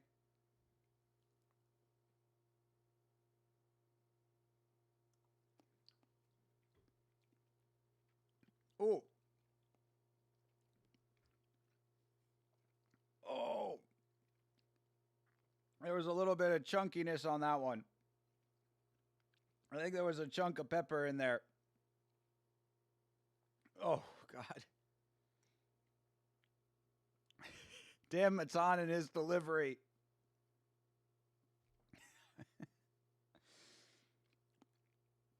Oh, all right. It is getting easier. It is getting easier. Oh, but it's so bad. It's so bad. A grilled cheese will save your life, save your night. I don't know, man. I don't know if cheese can do it. I don't know if cheese is going to be the thing. I can feel it in my chest now. This is how I know this shit is going to be bad in a couple hours. As soon as this stream is over, I'm hitting up the prescription medication.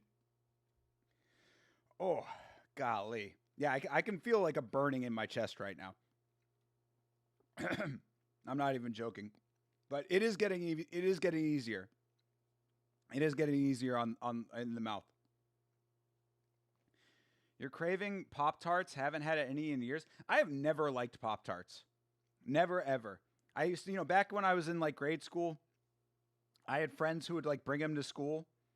And I always thought, I was like, man, everybody loves these Pop-Tarts. Like, I got to try them. And I tried them and I was like, not for me. I don't know. It's never like, I don't like jelly-filled things.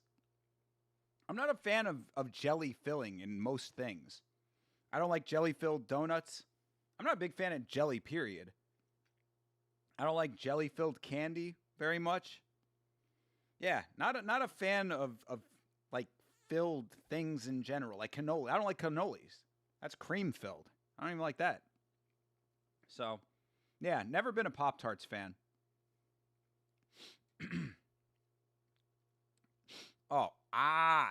Fuck. It's like every once in a while, like just a little fleck of something will like go either in my throat or in my nose. That time it was the nose. And it's so funny too, because you can like feel the exact locations where it happens. Like that was off to this side. Like something hit like the back, like where the nasal cavity starts. I love putting Pop-Tarts in milk and leaving them there until they become mush. Oh God, that sounds gross to me, bro. That sounds real gross to me. I am a lover of milk. I love milk, and milk needs to be unadulterated to me. We've talked about this on stream before. People who dunk Oreos in milk is like it's so gross. It gives me like a visceral reaction. I hate it. I hate it. It's so gross. The idea of particulates in my milk is like, yeah, I cannot stand it, dude. That really like that gives me like a physical feeling of disgust. Class. Okay, so you bald. Bald so hard, motherfuckers want to find me. I never made one, but I guess it would still be considered playing it. You don't count playing as being good. No, yeah. I didn't ask if you were good, so I guess you answered the question. Yeah. If you ever played with a basketball, it would have been a better question to ask. Yeah. Well, it's similar. Big facts. I interpreted it that way. Did you ever fart in school, like just to make people laugh? I don't think that would make people No, it does. laughing. That would be disgusting. The whole room would If it just doesn't smell stink. like shit. Well, unless it's like a loud one that doesn't stink, then it'd be funny. It's just quiet. Everyone's Yeah, but how would you be able to know that? Did I ever tell you this story? That reminds me of the story. There was this girl in my high school, and she was like one of the popular girls, and she was an attractive girl. Like I said, popular, attractive. She farted in class one time, and it was like the thing that stuck with her for quite some time. I, of course, will not name this girl. She was always very nice to me, so I had never had I have no reason to bring up her name. But yeah, it was just interesting because, like, pretty girls like that, pretty popular girls, it's like very hard to take them down a peg, but she got taken down a peg by sheer force of nature. So, sucked for her in the moment, but yeah, farted in science class. She was bending over to like pick something up out of her backpack. Just let one slip. It happens. Bro, Armin keeps working for Darce chokes and failing to swing to the back against a flyweight. Damn. He has T-Rex arms. Why is he going for Darce? Probably to show off. He's probably looking to flex. He's probably looking to pull something off that's like kind of impressive because he thinks he can just style on Mokaev. But it's going to go to decision. Or, it's going to go to no decision. It's going to go to no sub and end unceremoniously. Growing up eating only Indian food, I dropped millions of SBDs in school. I fucking bet, bro. I fucking bet. Plus, it would be really bad for you because like Indian food has such a specific like smell to it because like the flavor composition is so specific that like the smell transfers to that, and the flatulence I think also retains a little bit of that. So I don't know. You might have been getting found out off of those. He just choked him out via RNC. Hey, look, I stand corrected on that. Shout out to Armin for getting the job done. I did not think he had it in him. But he also did have like 50 pounds on his opponent. So, I guess that it does. He should do that. He should do that. But shout out to him. Yeah, I mean, some actual legitimate value to that event that I would think has very little otherwise. Oh, you can tell. If it's gonna smell bad, We can tell. how would you be able to tell? It's a feeling. That sounds like sort of the native schizophrenic craziness, but like, for no offense, by the way, not that you should take any since you're not native, right? Mm-hmm. Partly. No. He rode a fucking horse here today. You didn't see that horse out front? No, I saw that car he drove. Maybe it's your car, the Lamborghini. Ugly as hell, huh? With the green and shit sticking off it. Are you like a fan of Splatoon? I don't know what that is. Okay, never mind. Yo, shout out to Splatoon. Damn. That's an old school reference now. Splatoon got discontinued, didn't it? Is there a new Splatoon? Splatoon was a fucking cool game, man. Like that was one game where I was like, man, I would actually really like want to play this game if I had a Switch.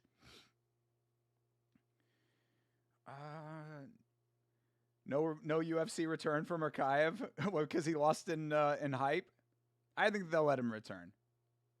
At least they're not gonna let him not return because of that. I think. First time one of these UFC guys got finished. True, but again, he got finished by a guy that was like 2 weights above him. So like, can you really fault him that much in a straight grappling match? I don't think that that's too bad. Now make him fight BSD or Charles again. Ha! Nice. Bilal got finished in RAF. Did he really? Who was he up against in RAF? And is that tonight too? RAF is going on tonight. God damn it! I didn't see it on Grabaka, unless that was earlier. Oh, I think that was earlier, right? He was on one of the earlier ones. He was on like RAF 4, I think.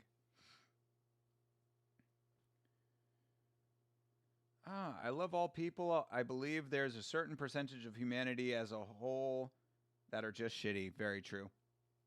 Any of you remember Pal World? Yeah, no, Vitzking was playing Pal World pretty heavily when it came out. Of course, fucking Pokemon Industries had to come and shut that down.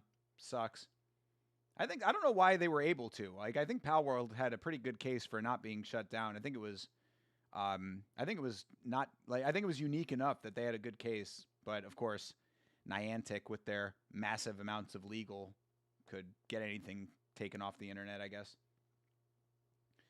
I know there was a Splatoon 2. Yes. Yeah, there definitely was. But yeah, I think that they stopped that series, but that really sucks.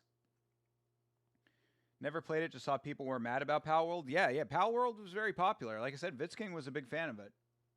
He was playing it for a while when it started. How does one get finished in a non-submission sport? What are you talking about? Both wrestling and grappling, you can be submitted. Yeah, I got teched. Yeah, old event. Right, true. Appropriate for Bilal. I forgot that happened. Shocked I remembered his name.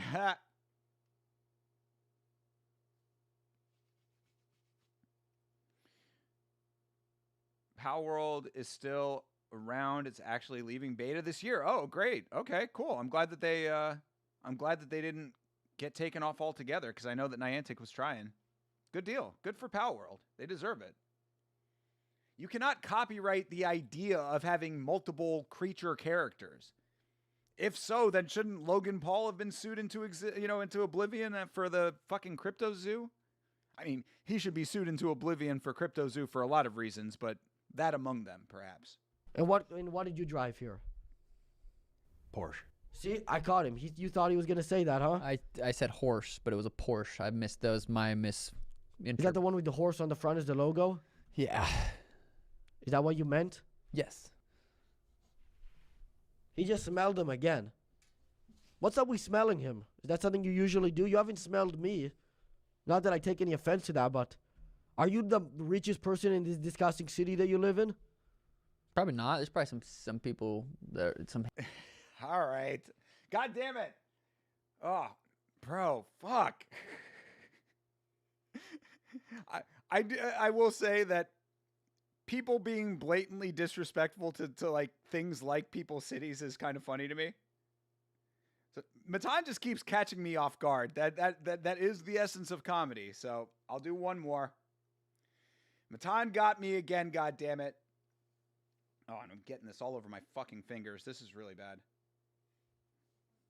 Wiping it on my pajama pants right now. All right.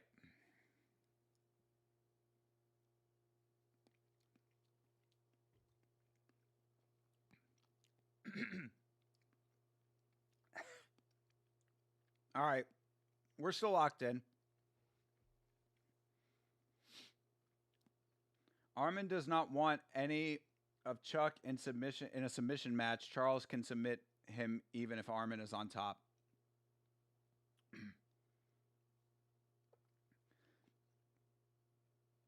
I mean, Charles had the opportunity to.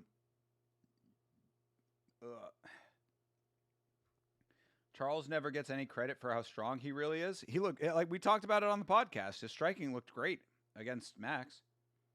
Showed his strength there. Was able to hold Max down for 5 rounds. Showed his strength in that too.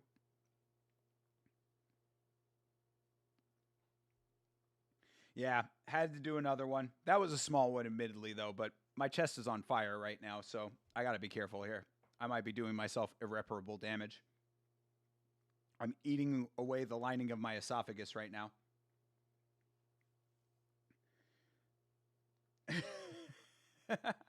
Sanjay, I do it for the people.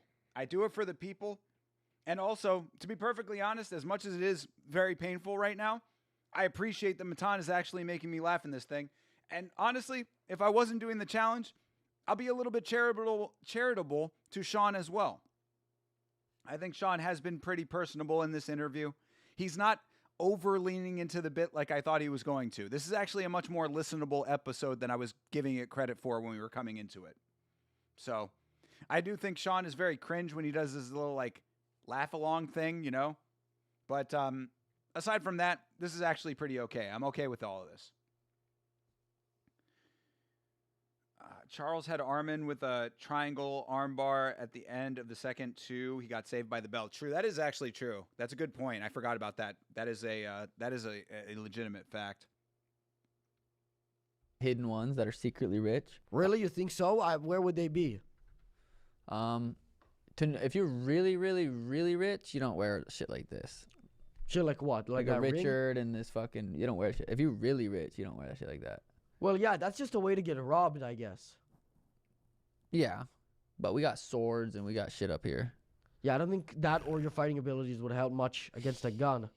But No, you're right, but we got guns in here too. What about that homeless, disabled black guy outside in a wheelchair? Yes. He's probably pretty rich. Yes, Does he just hang around the building and scare people away? We are in a little bit of a spot where you're going to see a couple homeless fellas in wheelchairs. Are you familiar with who I'm talking about, that specific guy? I think so. He's familiar. Do you know his name or something? Yeah, I buy him cigarettes. We keep him around for. Yeah, I actually respect that. I think that people are trying to get these guys to quit and stuff. That guy is literally disabled and black. He's way beyond the point of return. Yeah, I mean, Wow. So did they take the podcast to Sean this time? This is not in the normal Matan area. I mean, this is also very similar to Hot Ones. You know, not really a pun, but, I didn't mean to bring it back to Hot Ones, but similar to Hot Ones, the setup of Matan's podcast does allow it to be mobile.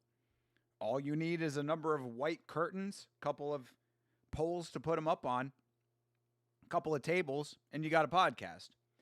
So, yeah, I mean, I guess maybe that's what happened here. They're not in Burbank. I guess he said, yeah, you're in your disgusting city here. So I guess maybe they are in. They went to Sean for this one. Interesting. Yeah, pod to Sean. Yeah, sure. I mean, he's just enjoying life, Siggy by Siggy. You know, you gonna get any tattoos? Probably not. No. How come? Maybe because I would like to. They hurt. Tattoos hurt. Yeah, so I could imagine you not really wanting to get them. I heard it's a really different pain just depending where you get it. That's very accurate. On the face, did it hurt a lot? No, it wasn't too bad. So where on the finger did it hurt? Fingers, they kind of hurt, like the stomach. Anywhere that's super bony kind of hurts. But the face isn't too bad just because it's only, a couple minutes at a time. But I could see you getting a little face tat, a little something, something. I don't really think that would be my style, but maybe if I go crazy one day. Like a grenade or something right here? A grenade? Yeah. Maybe with like a teardrop to let people know I'm about business and shit. You stand on business. I like that. I think that would just get me killed. No. You'd probably, go up in the status ladder, start fucking bossing people around type shit. 10 million subs. I'm getting the Yama logo tattooed on my face. 10 million subs right there. Clip it, chat. I like when people admit tattoos hurt. Some do, some suck. Yeah, well, our dude CTE knows a lot about that. You can talk to CTE about tattoos all day there, Sanjay. CTE knows all about tattoo pain and that tattoo lifestyle. 10 Mile told me to say that. Where should I get the Yama tattooed on my face, you think? I got a big forehead, so I think somewhere like up, maybe like over here would be kind of cool. Like side of my forehead. Right here. Yama logo. Either that or like I guess on a cheek. It's kind of big, like I need a good amount of room for the sides of the piranha plant. So I don't know. What's up, Yama? Just coming over from watching Hype and PGF. Yeah, I saw PGF was on Bleeding Edge. That was the one other thing I was considering watching tonight, but I wanted to watch the first one since it's a series. It's like a multi-event kind of thing. So glad you're keeping up with that. And yeah, maybe one of these days we have to do a rewatch of the first one. The thing is that it's long. That's the problem. Oh, excuse me. Sorry. The hot sauce is killing me. But the PGF event was like 5.5 hours. So it's a bit of a commitment if we want to do it, But I appreciate you, bro. I hope you enjoyed the other events. You've got your ribs, stomach, and elbow tattooed in color, and none were fun. Yeah, hell yeah. You walked into Tattoo Talk. Yeah, you're in good company on that one. Mini Yama logo teardrops. I don't know about all that. I don't think you can do the Yama logo mini though. That's what I'm saying. It's too big to do it in a small version, It would just get blown out and look terrible. You got to have a good amount of surface area to get the Yama logo, I think.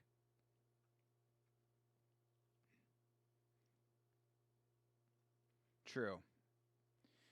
And up to the armpit, and I only have had 4 letters tattooed there. True. Hey, John Dong, what's up, brother? Coming in a little bit late to the game, but we appreciate you, bro. Hope you're doing well. Thank you for always coming around, John Dong. Yeah, I think that would have the complete opposite effect. And I also wanted to ask you, you had a clip where you said that you were happy that Ilia Topuria never accepted your call out. Yeah, I was kidding. He was at 145. What weight class he at now? 155? You're saying he left that weight class because he was scared that you were going to move up? Exactly. Yeah, I don't know about that. So do you think you would beat him in a fight? Mm-hmm. Ha! I mean, that doesn't count. That does not count as laughing, but it's laughable for sure. Come on, dude. Sean O'Malley would get smoked 100 out of 100 times. Twice on Sunday kind of shit. Man, no, doing good, John Dong. Tanking through these hot sauce shots. Again, my chest is burning right now. I can still feel it. I feel like there's a fireball right here in the middle of my chest. I'm amazed that my nose isn't more runny, but we're doing okay. We're hanging in, making it through. Truly you believe that? You don't think so? Him, I don't know. It's tough. I think she's probably like the best or the second best right now in the whole. I mean, statistically, he is number 2 pound for pound, but he's still 5'4". You know what I mean?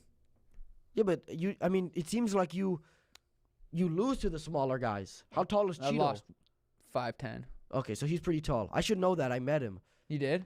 I don't know if he's 5'10", though. I think he's probably Shorter? maybe a taller? little bit. Yeah. I don't think he's 5'10". Yeah. I still got a scar on my knee from his face. Yeah, he just cracked his jaw. Yeah, I mean, that's what it sounded like that a little bit. But Yeah, Cheeto's definitely not 5'10". Doesn't, at least don't appear that way. Yeah, Cheeto's like 5'8" most. At least what it seems like. no, Ilya is one of the greatest of all time. I think he's going to go down as, I mean, he knocked out Alexander Volkanovski, knocked out Max Holloway, knocked out Charles Oliveira, back to back to back, and knocked out 3 Hall of Famers in a row. And do you think he would beat Islam Makhachev? It's definitely possible. Those guys, number 1 and number 2 pound for pound in the world, I think that's the fight we need to see next. It sucks because Islam's probably not going to come back down to 155. Ilya going up to 170 doesn't make. I mean, he's not a huge guy. He's definitely, he could be walking around 185, 190. He's pretty thick. So I think that's the fight that I'd like to see as like the White House main event. But I don't. And then think the we're winner gonna gets get to fight Sean O'Malley. if they're lucky. Because after such a big fight like that, they need a little bit like a. They need a easier layout. one. They need an easy fight, and I'd take it. There you go. Ilya walking at 195 is kind of a wild thought to me. I couldn't imagine Ilya with that much weight on his frame. He would be like fucking ridiculously hench if he was even anywhere near in shape with 195 on his body. But thinking about Ilya going up to 170 it really is a crazy thought, but he's the one floating it. So if it happens, it happens. We like Sean O'Malley saying he's speaking for the people right now. We all know the fight to make. We all know the fight that we want. Come on, dude. It has to happen. Who do you think should be the main event of the White House card? Probably that ideally, right? I mean, it would be sweet, but even if you could pick Conor versus somebody, I don't know. I'm just See the conversation that was going around that everybody was having before the card got announced. If you go and watch Chase Parton's show, you will see the conversation has been the same really across the board. I was more surprised that more people were not surprised that Conor was not on it. But him talking about Conor wanting Ilya versus Makhachev for the main event. This is why everyone is underwhelmed by the White House card.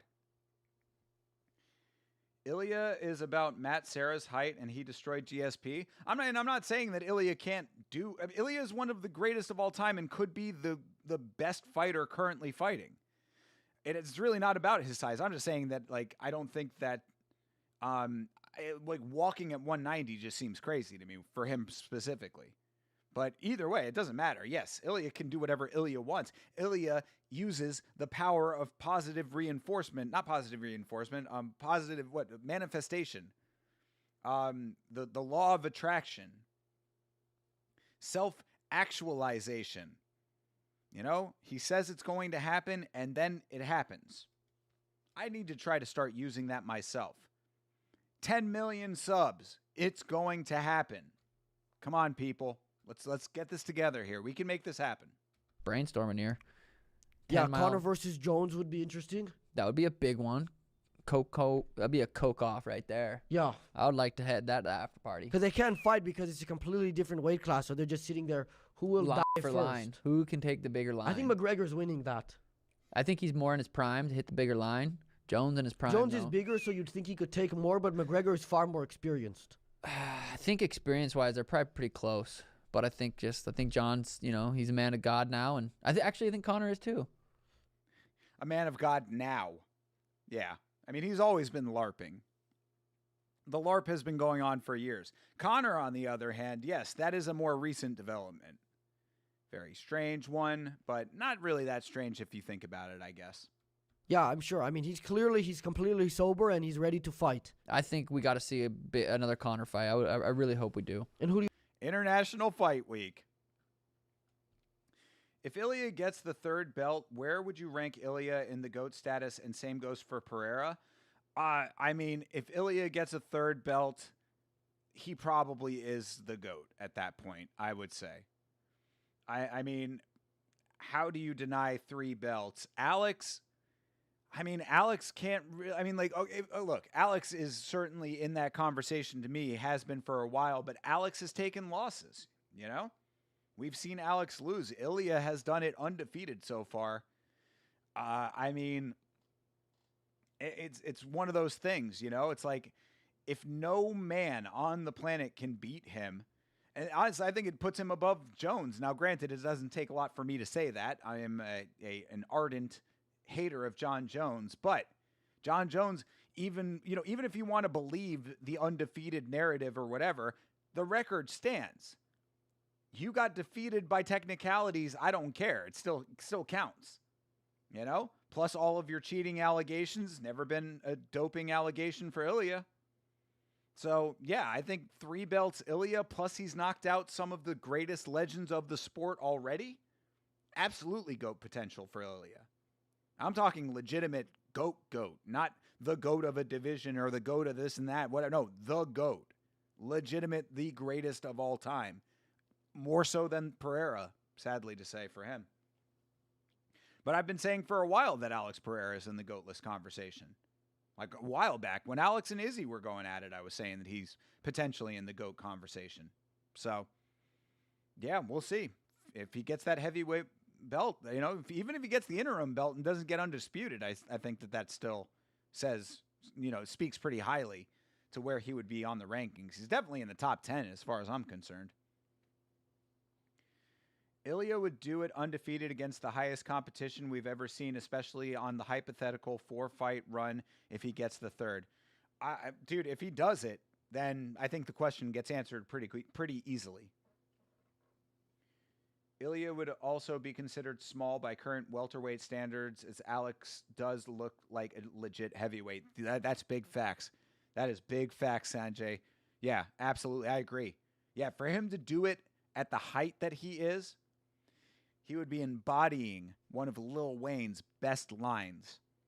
I've never had height, but boy, I got heart. And I don't even speak. I just let my car talk.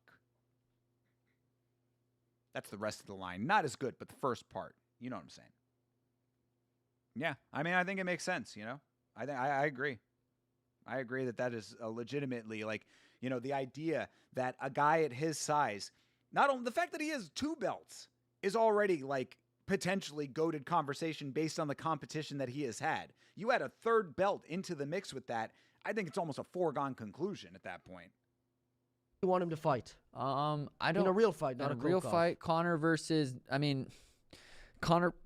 Jorge could be a cool fight. I think. Hasn't he been retired for 2-3 years though? Jorge? Yeah. Yeah, but he'd still come back. I'm just trying to think of a realistic, actual fight that UFC could make. Michael Johnson. Based. Damn, Matan coming through with the actual goated MMA knowledge. Matan's a legit fan, man. I appreciate Matan. This is what I'm saying about Matan. I am a fan of Matan Even. He knows ball, and he has good questions. This is a smart kid. Maybe it's different from the MMA part of the conversation, but you can tell that Matan is an intelligent dude. He has the character that he plays. It's funny. He's smart. He knows MMA ball. Good guy, Matan Even. I am a fan. I am a legitimate fan. Like, imagine if Ilya had to defend his welterweight against Michael Morales or Ian Gary. Bro, these are the kind of, like, sentences that sometimes will come back to haunt you later on in life. But as of right now, based on what we have seen from Ilya Topuria, I would be at least more than a little confident that he could defend against both of those guys. I know that might be crazy with the power that Michael Morales has. I know that might be crazy with the well-roundedness that Ian Gary has. But if Ilya Topuria was able to handle Charles Oliveira on the ground, think about that in the Charles fight. Charles went in to do the same shit that he did to Max for 5 rounds. Ilya Topuria had answers to everything on the ground. And people like to say, oh, Ilya's got the black belt. Ilya knows grappling. He just doesn't use it very much. I hate that sentiment. I have said this time and time again. If you don't actively use the grappling in competition, I don't care what kind of belt you have. I don't care if you've got it in your back pocket for a rainy day. If you're not actively tested in that way, then it does not matter. Ilya was tested in that way. And what happened? He handled his business on the ground with Charles, and then he put his face into the dirt. So I think it speaks for itself right there. So that's what I'm saying. When it comes to Morales, standing and trading with him, yeah, that might be a little bit scary for Ilya. Morales is a knockout guy. He's got knockout power. He's huge, and he's dangerous. I think he could do it. Ian Gary, well-rounded point striker, grappler now a little bit more. Definitely think he could do it. I think Ian Gary gets knocked the fuck out by Ilya. But again, we're talking in current information terms right now. That could be something that ages like milk. Only time will tell. Ilya would end up getting chinned by someone in welterweight. I'll believe it when I see it. I'm not saying it couldn't happen, but I will believe it when I see it. Those people are casuals. Ilya was a submission artist before he signed to the UFC. Again, bro. Again, if it does not come into the equation at the highest level of the sport, I don't care. Like, I'm not saying you're wrong. I'm saying it needs to be tested at the top of the sport. Like, it's almost the same mentality about the Contender Series. You could be a knockout guy throughout the entirety of the Contender Series. You could have been the dude that was putting people's faces into the mat flat, knocking out people cold. What can you do in the UFC? How many times have we seen guys coming off the Contender Series that knocked out all of their previous opponents and then get slept themselves in their UFC debut? So my point in saying that is, yeah, Ilya could have had all kinds of accolades. If it's not tested at the highest level of the sport, it's almost irrelevant. But it was tested at the highest level of the sport. And what did he do? Came out on top. So, again, this could all age like milk. I'm not saying that this is stuff that is necessarily going to be true always, but as of right now, Ilya Topuria has done everything that he has said he was going to do in the UFC so far. So, until I see otherwise, I believe. I am a believer. Morales and Ian could definitely not Ian Gary. Ian Gary would try to point strike, and he would lose. Morales is a maybe. JDM is a maybe. Protes is one of the ones I'd say is most likely because he has an orthodox movement. But again, until I see it. Yeah, there you go. Ian, you're right. Actually, Ilya would probably slime him with a body shot. That would be my thought process. Work the body over until you got him softened up. Strike up top after that. You'd be good. Not just the Contender Series, but also from Tough as well. Yeah, well, Tough is the one that's even worse, bro. Shout out again to Chase Parton with the base knowledge, because Chase has been very correct. Tough is not only no longer what it was as a television show, it is also no longer what it was as far as graduating active contenders and competition in the UFC. We literally just saw that on the last card with Ricky Tercios. Contender Series has been graduating flops, the Ultimate Fighter has been graduating flops, and that is unfortunately becoming more and more apparent. Plus, they give the Ultimate Fighter winners like a little bit of privilege in the organization, and they still can't do it. Ricky Tercios was supposed to win his fight. You know what I'm saying? Couldn't do it. So, yeah, the Ultimate Fighter has over time become really a silver medal when it comes to like new people entering the sport, and silver does not win you the race. Yes, it's like 5'8" DC beating big light heavyweights easily. Like, it's possible Ilya to beat other welterweights. Yeah, absolutely it is. Yeah, that's what I'm saying. Dude, if he has done what he has done currently and says that he can, until I see it, I'm going to believe that he can. Simple as that.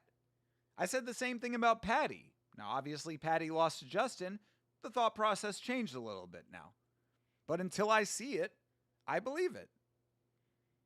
Prove me wrong. Prove otherwise. You know what I mean? Like, that's what it is, the impetus of the opponent to prove the thought process and the talking points wrong when they are in the fight.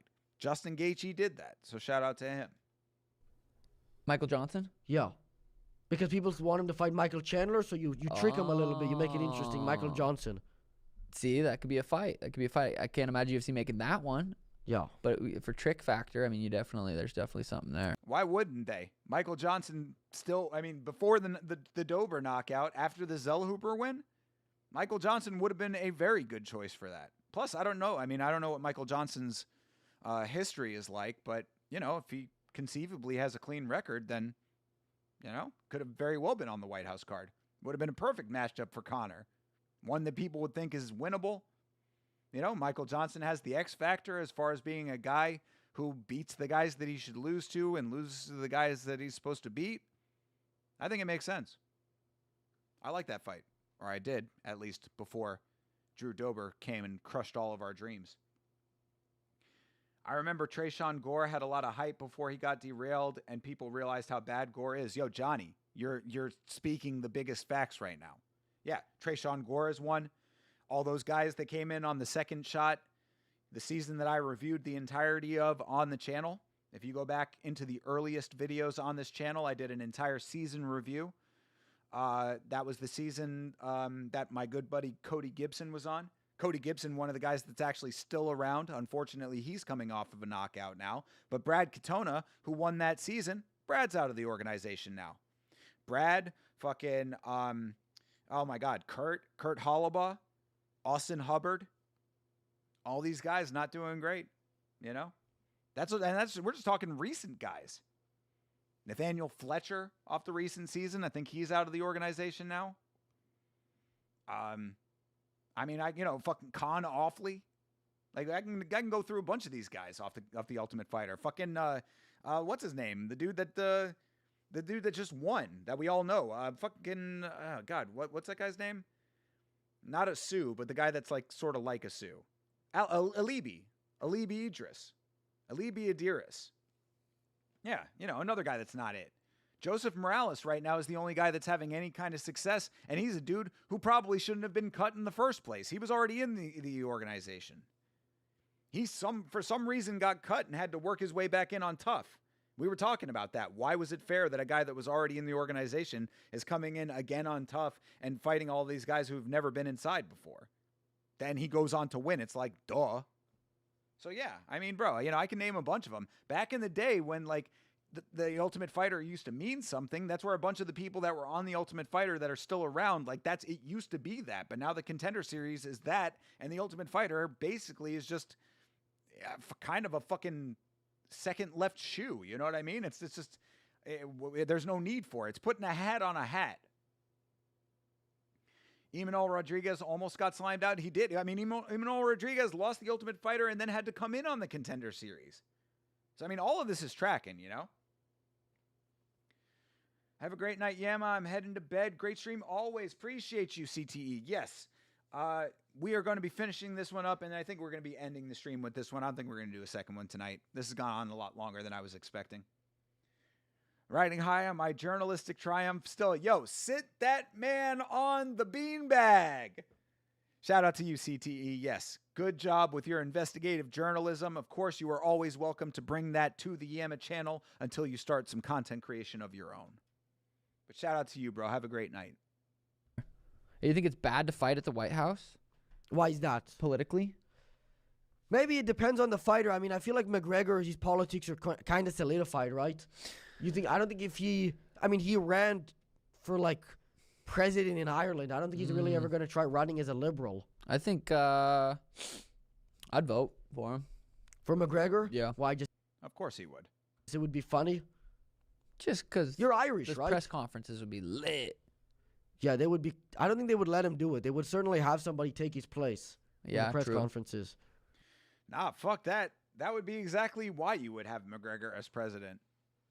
All these people with their meme votes would be getting exactly what they want. The meme president. Just like what we have in the United States right now. So where are you born here? Not in America? Arizona, in Los Angeles, yes. So you can vote, or you probably couldn't vote this last time. Not in the last one. I would have voted for Trump. If not Trump, then Kanye. Yeah. If not Kanye, then RFK. Okay.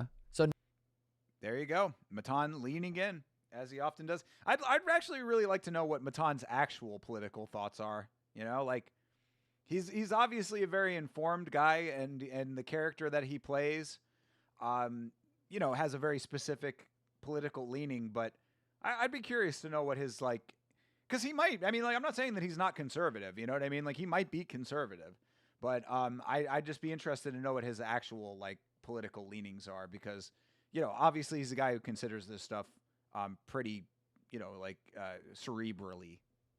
next year, no, 4 years, 3 years, 2020, whatever next one. About 3 years, yeah.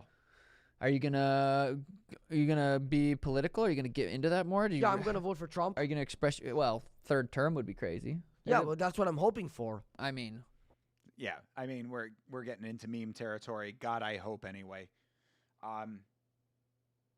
Yeah, that should be. Look, I'm not going to say what I think I should. I'm not going to say what I think I feel about that. But let's just say that I hope that the American people do not allow for extra constitutional third runnings and things like that. Like that should be pretty set in stone that does not happen. It would be funny to see President Conor McGregor in Ireland just to dig jabs at Artem Lobov and Habib or Dagestan. Johnny, if you have not seen it, for some reason a very like underviewed video on the channel, but I did a political advertisement for Conor McGregor when he was running for president. Go back into the video section and search Conor McGregor for president. You can see all of my thoughts about that on there. Artem did not come up, but Dagestan certainly did. It would be impossible. It takes years to ratify the Constitution for something like that. In this day and age, Sanjay, nothing seems to be impossible for the current administration. So you're looking at things from like an actual lawful perspective. We live in very lawless times, is what I would say to that. They screwed him out of the first, second one. How about we make it up and let him at least try for a third one? we'll see where the economy's at. Well, I mean, In the shitter currently. Thank you, tariffs. Thank you, war. did you see it? The whole it's 30 times larger than it ever was. The economy, Yes, that's a real stat, by the way. That's not crypto. made up. You invest in crypto at all? Bitcoin or anything? Yeah, Bitcoin's at an all-time high. I heard. Again, that does not count as an actual laugh, but I mean, well, no, I guess it does actually, because that is a joke, right? I mean, yeah, I'll take a shot for that one. Where is Bitcoin right now, by the way? Bitcoin, let's see here.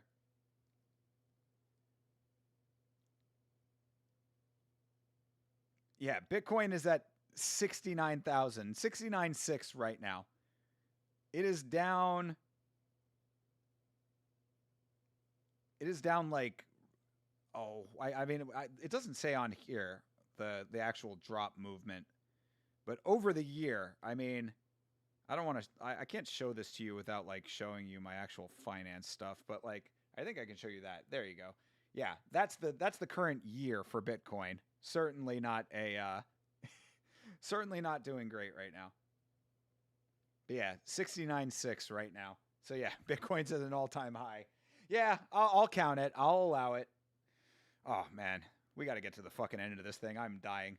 Like I have like a flaming torch in the middle of my chest right now.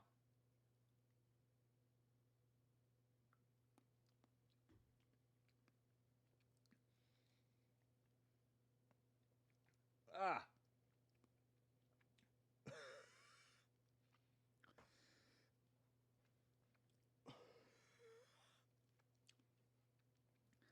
I think I've got a method. I think I've developed a method for getting it down. You just gotta get to the swallow. You gotta get to the swallow as quickly as possible.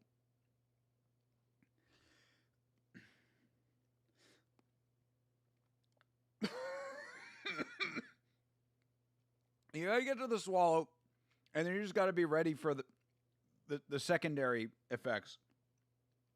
If you let it sit on your tongue and you swash it around on your tongue, that's when you really get fucked. But if you just kind of get it back as quick, basically what happens is it goes down. You have this small period where like you think you're okay, and then like the second like burst of spice just like comes rushing back upwards. So like you swallow, and then like out from your throat, all of this spice just like hits your tongue. But I'm actually doing okay with it. I'm actually doing all right with it. Yeah, no, that was a pretty decent sized one. That was a pretty decent sized one. But I'm hanging in though. I'm hanging in. I'm going to be dead tomorrow. Yeah, I'm absolutely hitting the prescription meds after this. I feel bad for your toilet next time, and how would you be able to walk or sit? Yeah, we're gonna be feeling it on both ends tomorrow. Fin girl shells. Tuck, get out of them. Stop driving the men. What? I have no idea what that means. Should I know what that means? Tuck, get out of them. Stop driving the men. Okay. Well, thanks for that. For real, Hydra, I expect like one drop, but he's straight up swigging that stuff like whiskey. I'm a real motherfucker. Ah! That one hit that way again. I don't know why. It seems to be like going that way sometimes when it comes back up. Like you can feel it. You can feel the spots where it hits. May want to pre-coat the backside with preparation H tonight. Oh man.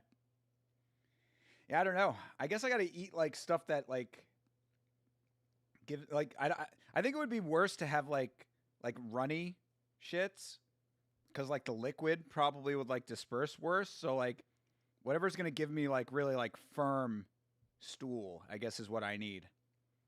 You know, like a stool softener, and like I need the opposite of that. I don't know what it is. Maybe bread.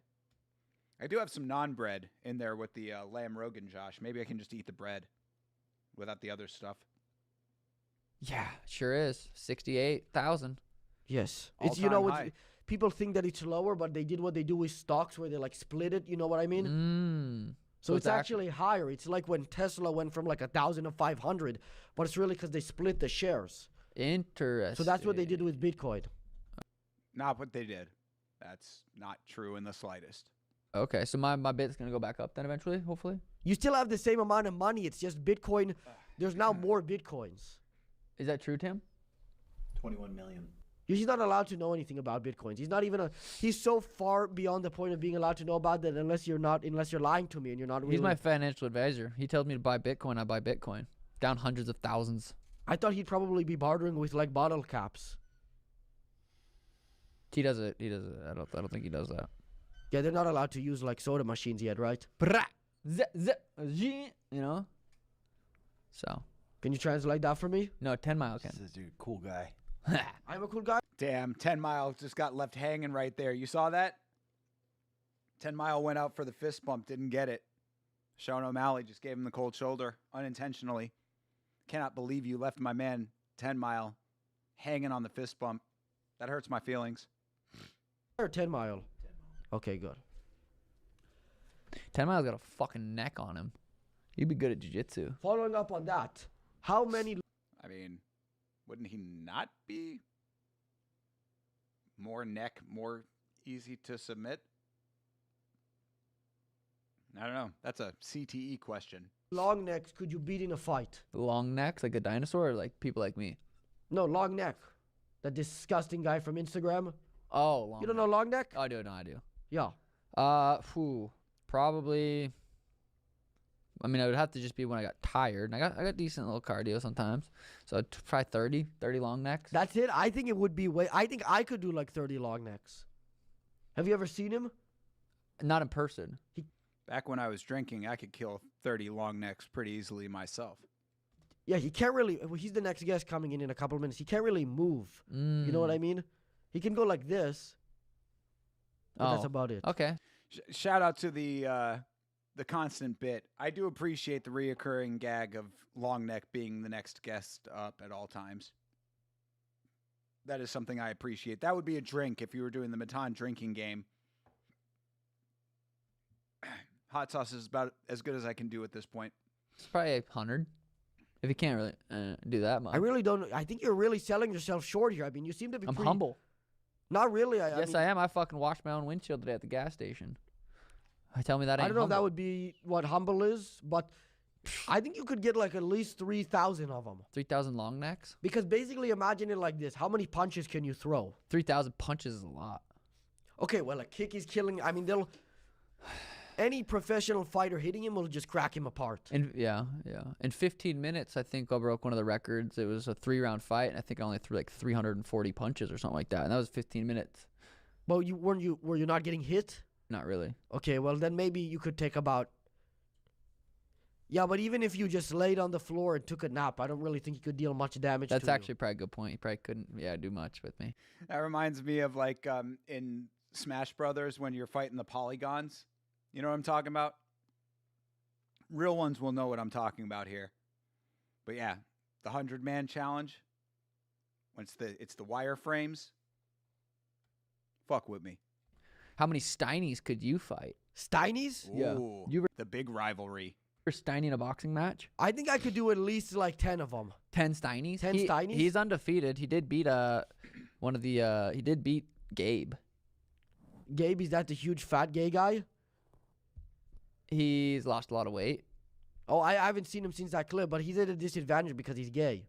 He's actually got I think that would make him have a better chin on him. Yeah, I guess but in terms of like actual So you fighting, couldn't knock him out. Wow. Is gay the best base for boxing? I don't know. Probably 20 Steinies? True. Oh, unless he thinks his neck is invulnerable. Yeah, he's got like an iron neck. Shout out to Iron Neck Wong. how would that help? Because he's got a good chin on him. He's got a good jaw. I think the tough thing with Steiny is that the real advantage he has is in a debate. He's tough. He's intelligent. Do you think Steiny's intelligent? That's very nice of you. They call I him think he's smart too. a genius. Who? Steiny. Who called him a genius? I don't know. Probably his mother. Is Steiny like really not smart? I don't know anything about him. Is he an elk boy? Right? I think that's what I do know. Either he's one of the Nelk boys or he's a Nelk adjacent character. But I don't know anything about him besides the name and that. I do not get these jokes as I do not know who any of these people are that they're referencing. Yeah, exactly, Sanjay. Yeah, long neck I know about. He was a meme guy. He literally just a guy with a very long neck. You can look him up. Look up long neck. He'll come up. Steiny, I believe, is one of the Nelk boys. But that's about as much as I know. Steiny always rage baits, and people in the comments are always flaming him. Okay, well, there you go. There's your context. I only know Clav and Jack Doherty because I watch body cam footage and they come up. Yo, there you go. Yeah. Both very common, it would seem, on those. Well, not very common, but Doherty just got his wish of being arrested not too long ago. And, of course, Clavicular arrested one time and actually, I guess, booked very briefly, but not for the thing that you would think, not the attempted murder. How he got off scot-free on an attempted murder of somebody. He literally ran a dude over with a Cybertruck and faced no consequences. Steiny is Nelk's Jewish lawyer's son who sort of forced them to let him in the crew, and he sucks in every way. Oh, well, great. Yeah, that's fun. Always fun when someone forces their way into the equation. Why didn't they just get a new lawyer? Like, fuck that. Be like, I'm not taking your dumbass son in the group, and if they specifically want a Jewish lawyer, I would assume that they can probably find another one of those. Mrs. Steinberg? Something like that. Well, actually, that's it, because I have to film with Longneck now. But thanks for coming on. Yep. Nice to meet you. I know that you're white. I know that you're Irish. I mean, there's no brown people who have hair like that. Here, well, His last name is Welsh. And I know that like a lot of natives ended up with like European last names due to intermingling and whatnot, but there's got to be some European roots in there. Like I said, I need to see the 23andMe on Tim Welsh. let's ChatGPT real quick. Let me just ask ChatGPT real quick. Pause. You can ask it. I mean, it doesn't always give the right answers. Yes, it does. ChatGPT. It's AI. See? This is exactly the problem. That literally, Sean O'Malley literally showing you exactly what the problem is with AI is that people bow down to it like it is some overlord when it is literally just a conglomeration of all of the internet's knowledge in one place, synthesizing bullshit down to feed it back to you. You are getting regurgitations and treating it like it is factual, set in stone knowledge. Sean O'Malley, part of the problem. I lied earlier. I think the 70% is white, not Mexican. I was misinformed. Okay, well then there you go. Now it's making even more sense, and now I need to see the 23andMe more so than ever. It actually gives mostly the wrong answers, but go ahead. Okay, let's see. Hey, ChatGPT, here with my buddies. We're shooting a podcast, and Tim, my buddy Tim Welch, he's Native American. He's very white and has red hair, but my other buddy doesn't believe that he's Native American because he thinks that's impossible. Could you let us know? Hey, folks. So being Native... I get the confusion. Being Native American isn't about how someone looks on the outside. It's about ancestry, cultural ties, and heritage. Not true. So if Tim Wrong. has Native American Oh, lineage... God damn it. He got me one more time. Fuck. No, not true. Not true. It's the delivery. Oh, my God. This is the last one, though. I don't give a fuck. I don't care if I laugh one more time. This is the last one I'm doing. That was a legitimate one, though. I couldn't hold that one back. He caught me off guard.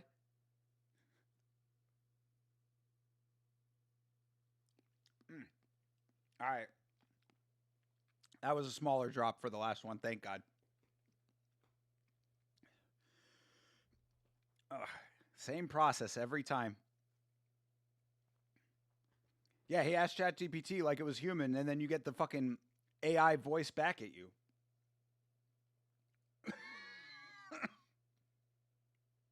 It's the same process every time. Oh. Oof. Geez, sorry.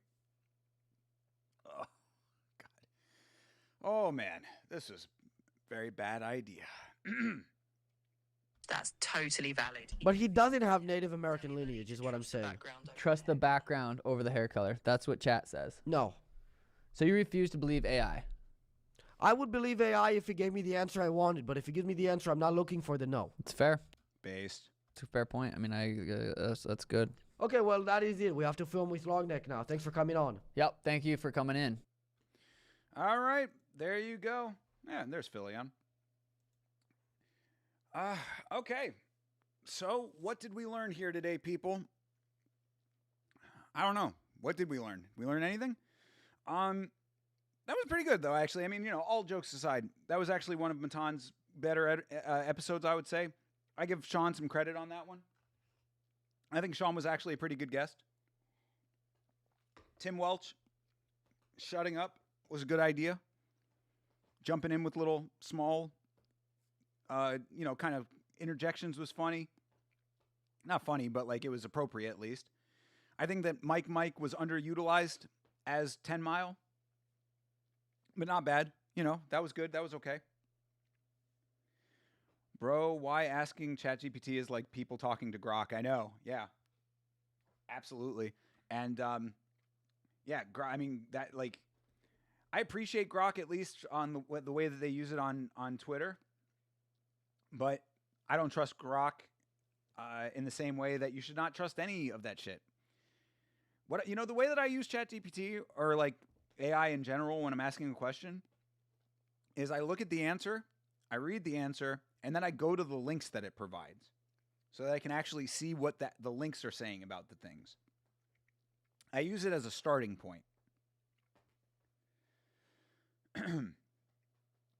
We learned Sean smokes grass again and Tim can actually be likable enough. Yeah, when he's not saying anything. Hey, bud, how's your morning routine, bud? Yeah, I mean, it's going to be interesting. I found it interesting, but I would watch this on my own. But I guess wouldn't watch it on my own. But would I watch it on my own? No. Got you. Yeah, sorry. Everyone here made it worth my time. Appreciate you, Sanjay. Thank you very much for being here for this. What you had for breakfast, bud, and what's your skincare routine, bud? What is happening right now? That's what people are asking Grok.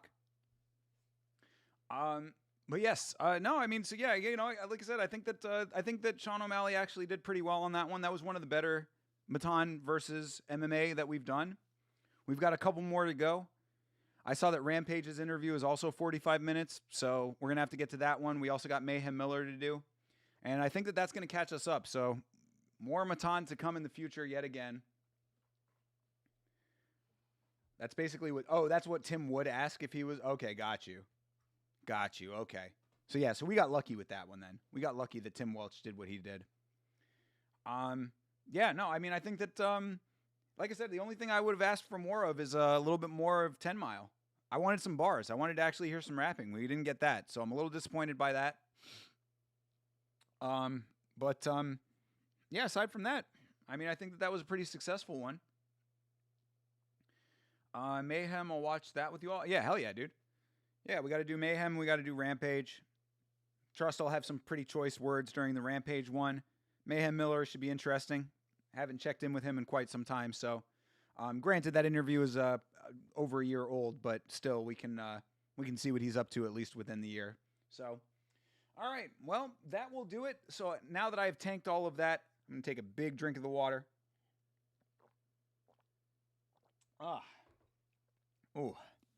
Try to disperse some of that heat. Tonight is going to be very tough for me, but since I was not able to do anything else during the week, I'm hoping to come back tomorrow night. Maybe there'll be some live fights that we can watch. We'll see. I'll let you guys know in the Discord and on Twitter and Instagram what the schedule for tomorrow is. My busy schedule has finally opened up a little bit, thankfully. Got all the deadlines and everything that we have been working towards has all been concluded, so very happy that that's the case. And yeah, the merch is coming very soon. As I said, we've got a bunch of it on the table back there. I don't know if you can see it, but a couple of those items are bagged up back there, so we're going to be getting into that soon. Just waiting on the rest of them to all come in so I can check it all out, and then I will let you guys know when we are doing the big reveal stream.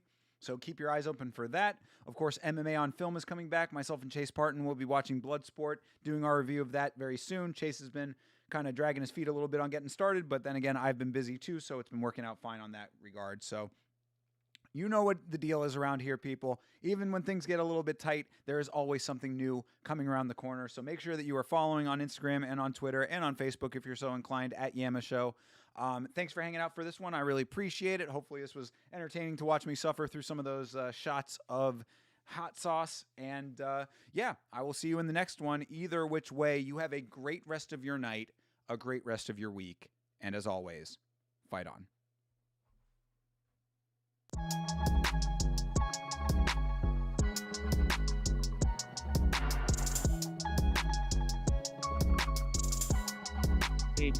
It's